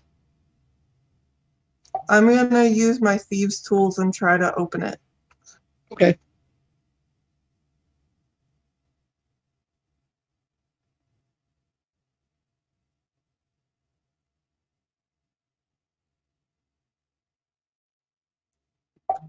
Okay.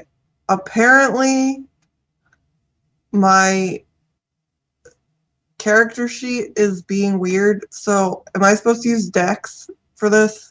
Yeah, thieves' tools are decks. Yeah, it's thieves' tools or decks. Yeah.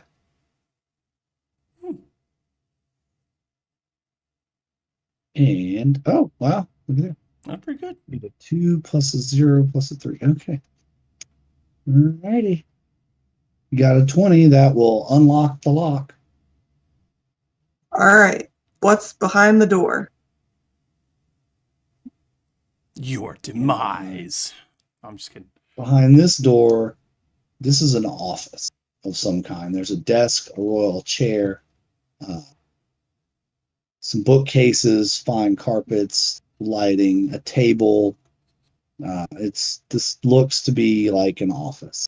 On the desk, there are several books with bookmarks in them, a pen, inkwell, and quill. Another door at the top of the room you assume leads out to the hallway.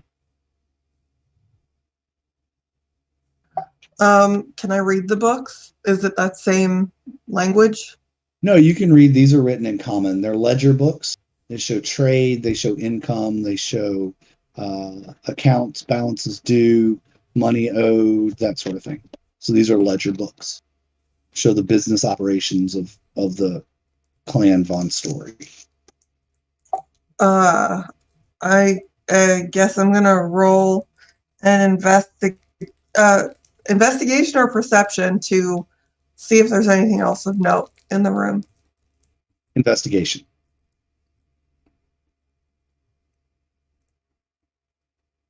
$18. Yeah, you find underneath the table there's a animal skin rug, but as you're investigating and you step across it, you hear a different sound of thud of wood than the floor is making. Over in the corner of the room underneath the rug. I'm gonna try to pick the rug up and look underneath it.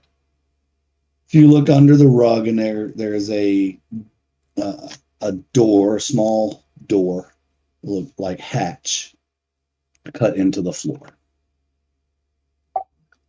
I'm gonna try to go through it. It's locked. If you try to open it, it is locked. Seems like it looks like there's a small keyway in it. You can try to pick it if you want. 13. A 13 will get it. Takes a little minute, but you get it. You open it up, and inside there is a strong box inside. Small chest. Pull it out and see if I can open it. Yeah, you open the strong box. It's a very simple lock. Really easy to pick. So you open the strong box, and it's got paperwork. It has money, like gold and silver pieces.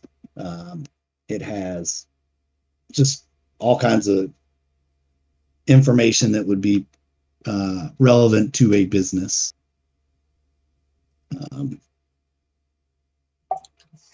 But no secrets or anything? How much time do you want to spend here examining what's in the box?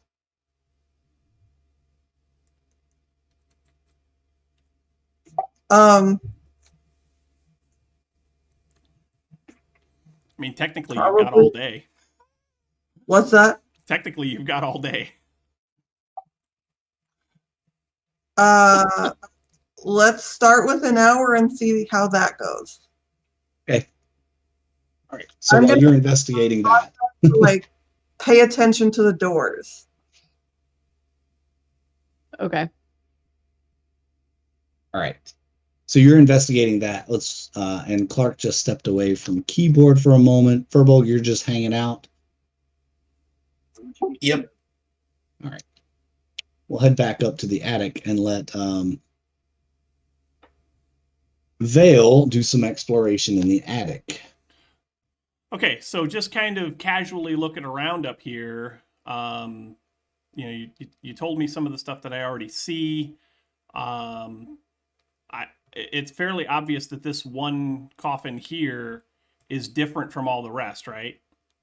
Yes, and it looks just like the coffin that Lord Domick was in downstairs. Okay. It's much nicer than all the rest.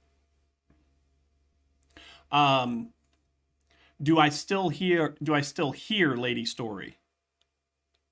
Yeah, you can hear this. The wails sound like they're coming from the staircase. They sound like they're coming from the staircase. Okay, I'd like to go to the base of the stairs, which I'm guessing is here. Uh-huh. And just kind of say, Lady Story, are you all right? And the wails kind of quiet down a minute, and she calls down the stairs. She says, I'll be fine. It's just a lot to take in.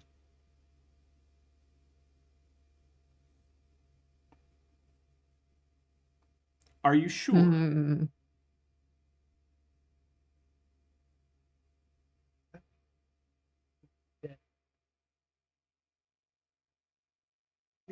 We lost you, DM. Hello? There you are. We got you now. That's weird. He says, my husband's gone. I've got all this to figure out now, and I have a business to run, and it's a lot, and it's overwhelming, and the sun is nearly up. I may just stay up here and let it take me to him. No, I don't think that's a good idea. I think you should come down off the roof and let us help you. I don't know what to do anymore. It's just so much, and then all this with Josh, and I thought I could trust him, only to find out he was behind the murder the whole time. That's one of the things I'd like to talk to you about. If you could please come down off the roof. I have some very, very important questions that they just need answers so that we can help you.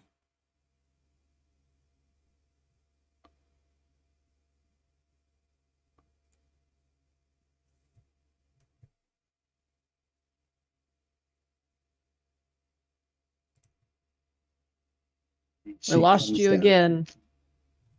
What is going on with me? I don't know. What is going on with the mic on this computer all of a sudden? I don't Hello? know. Hello, I hear you. Can you hear me now? Yes, I Okay, can hear you now. can you hear me now? It says, fine, and she comes down, and she says, after all, if I leave, then there's no one to run the family. Uh-huh. Exactly. Sounding very mob-esque. Yeah. It's all about family, you know. If you don't have family, you don't got nothing. It's all about family. Let me jump down to Clark.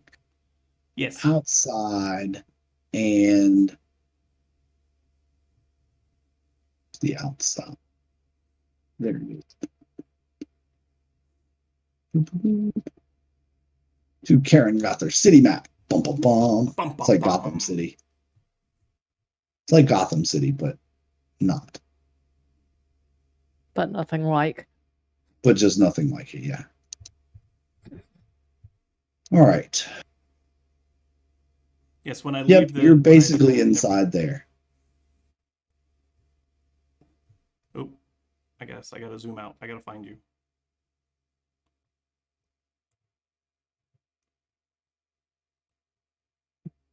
Ah, there you are.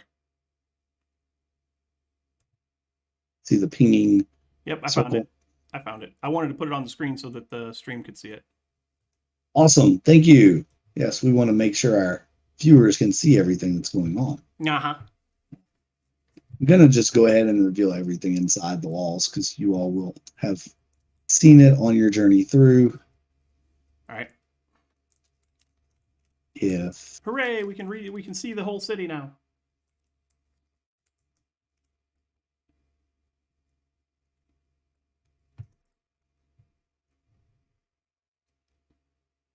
these houses are spaced out, there's a dirt road network connecting the houses. They are very large. Inside the story compound is the house, the structure that you left. So basically, that's what you've got. There are guard patrols that roll around through here constantly. There are 3 of them at all times.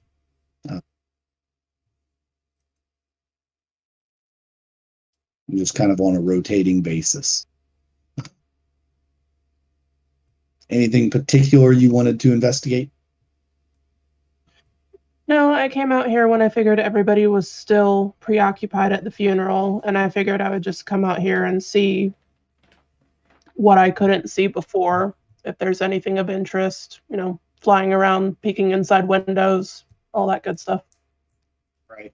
As you're flying around, you at one point you do see Lady Story come out onto basically the widow's walk of the home. She's just sitting up there crying, looking distraught and overwhelmed, and eventually she goes back down. Just about the time the sun is just starting to break the horizon.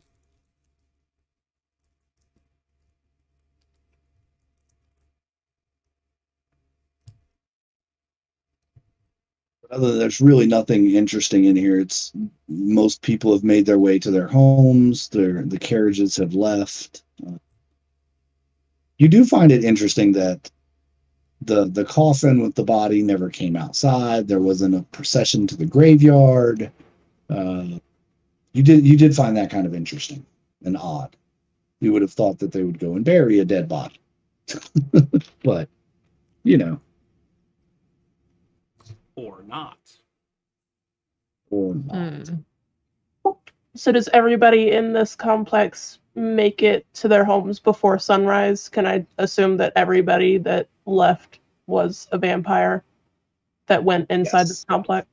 Yeah, you pretty much everybody that left before sunrise, or everybody was trying to get home before sunrise. There are a few people who leave that don't seem to be in a rush, like Oakflum, Marshall, those folks that leave that you've met them and they're not vampires, so they're not in a big rush to get home before the sun comes up.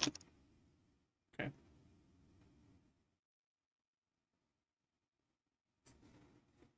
Old City of Vampires. Mm-hmm. Interesting.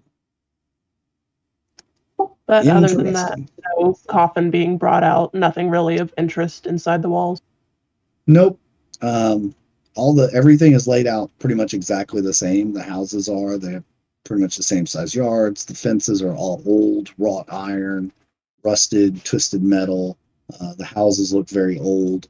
It's kind of based on what you know, it's what you would expect. Does that make sense? Yeah. Do I see them escort Josh away from the manor? No, you never see them take him out. Okay. So they must be holding him somewhere inside.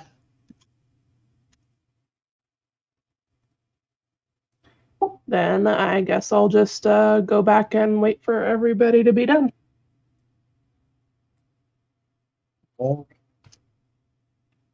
Okay. Well, I think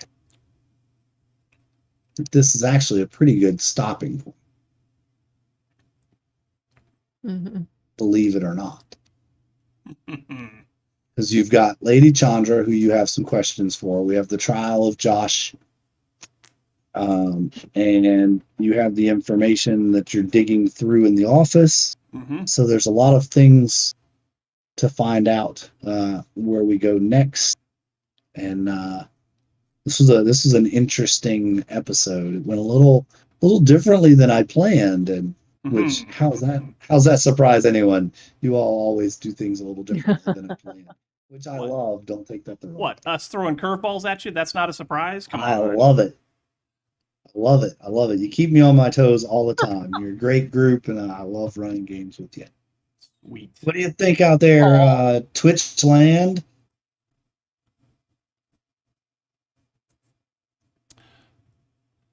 Yeah, we will figure out next time what in the world is going on in the city of Carangother, or what comes next. Looks like a small town in Canada. No one outside in the sun. Missing the vampire whale. Yeah, is the whale a vampire? Have we figured that out yet? I'll never tell. Well, I mean, seeing as we were talking to it in the day. But it was in the water, so I don't know. Yeah, but sunlight still goes through water. I suppose that's true. I suppose that's true. Can't wait for the next episode, Diamond Anvil says. I can't wait for it either. We don't know exactly when that's going to be. It'll be shortly, I suspect. A couple weeks, probably. A couple weeks. Yeah. But yeah, so thank you, one, and thank you all for hanging out with us today. We do appreciate it very much. If you guys can think of any questions that our adventurers should ask, don't tell us what they are, because that would be metagaming, and that's not allowed. But no, I've got lots of questions for our lady of the story. I'm sure that the other adventurers have questions as well, like why in the world does magic work for one person and not the others? That's a good question. Only time will tell. So next time we're here, we will ask those questions, and we'll see if we can figure out some answers. But thank you, everybody, for watching with us today. Thank you for hanging out. It was much appreciated. Hope you enjoyed this particular installment of the United Adventure Company's 5e D&D campaign called Welcome Home. If you're new around here, make sure you hit the follow button, get notified every time we go live, which, like we said, is usually every couple of weeks. If you know anybody that might like this stream, make sure that you send them our way so that they can follow as well and get notified whenever we're live and playing in this world, in this realm, in this adventure, as it were. Thank you to my compatriots for a job well done today. I didn't do anything stupid or crazy this time. Well, it was kind of stupid. It was kind of crazy, but it got results. So worked out in the end. It did. It worked out in the end. You almost got yourself killed with poison. It's no big deal. I did. I got myself poisoned. I almost got singed fur with a fireball, but he's a lackluster mage anyway, so I laugh at thee. Anyway. So yeah, we'll come back. We'll do this again next time. You are all invited. We pay attention to the socials, and we'll let you know when the next stream is. Hopefully, like I said, hopefully a couple of weeks from now, so that our illustrious dungeon master has time to plan everything out and make sure that we know which direction we're going, and all of us characters can think about things and kind of figure out where we want to go as well. Yeah, Sideways. We're gonna go sideways. That's right. We always take these adventures sideways. So. Anyway, but yeah, we'll come back. We'll do this again next time. You're all invited. Until then, we love you all very much. Thank you so much for hanging out with us. Be kind to one another and get out of our dungeon. Bye, y'all.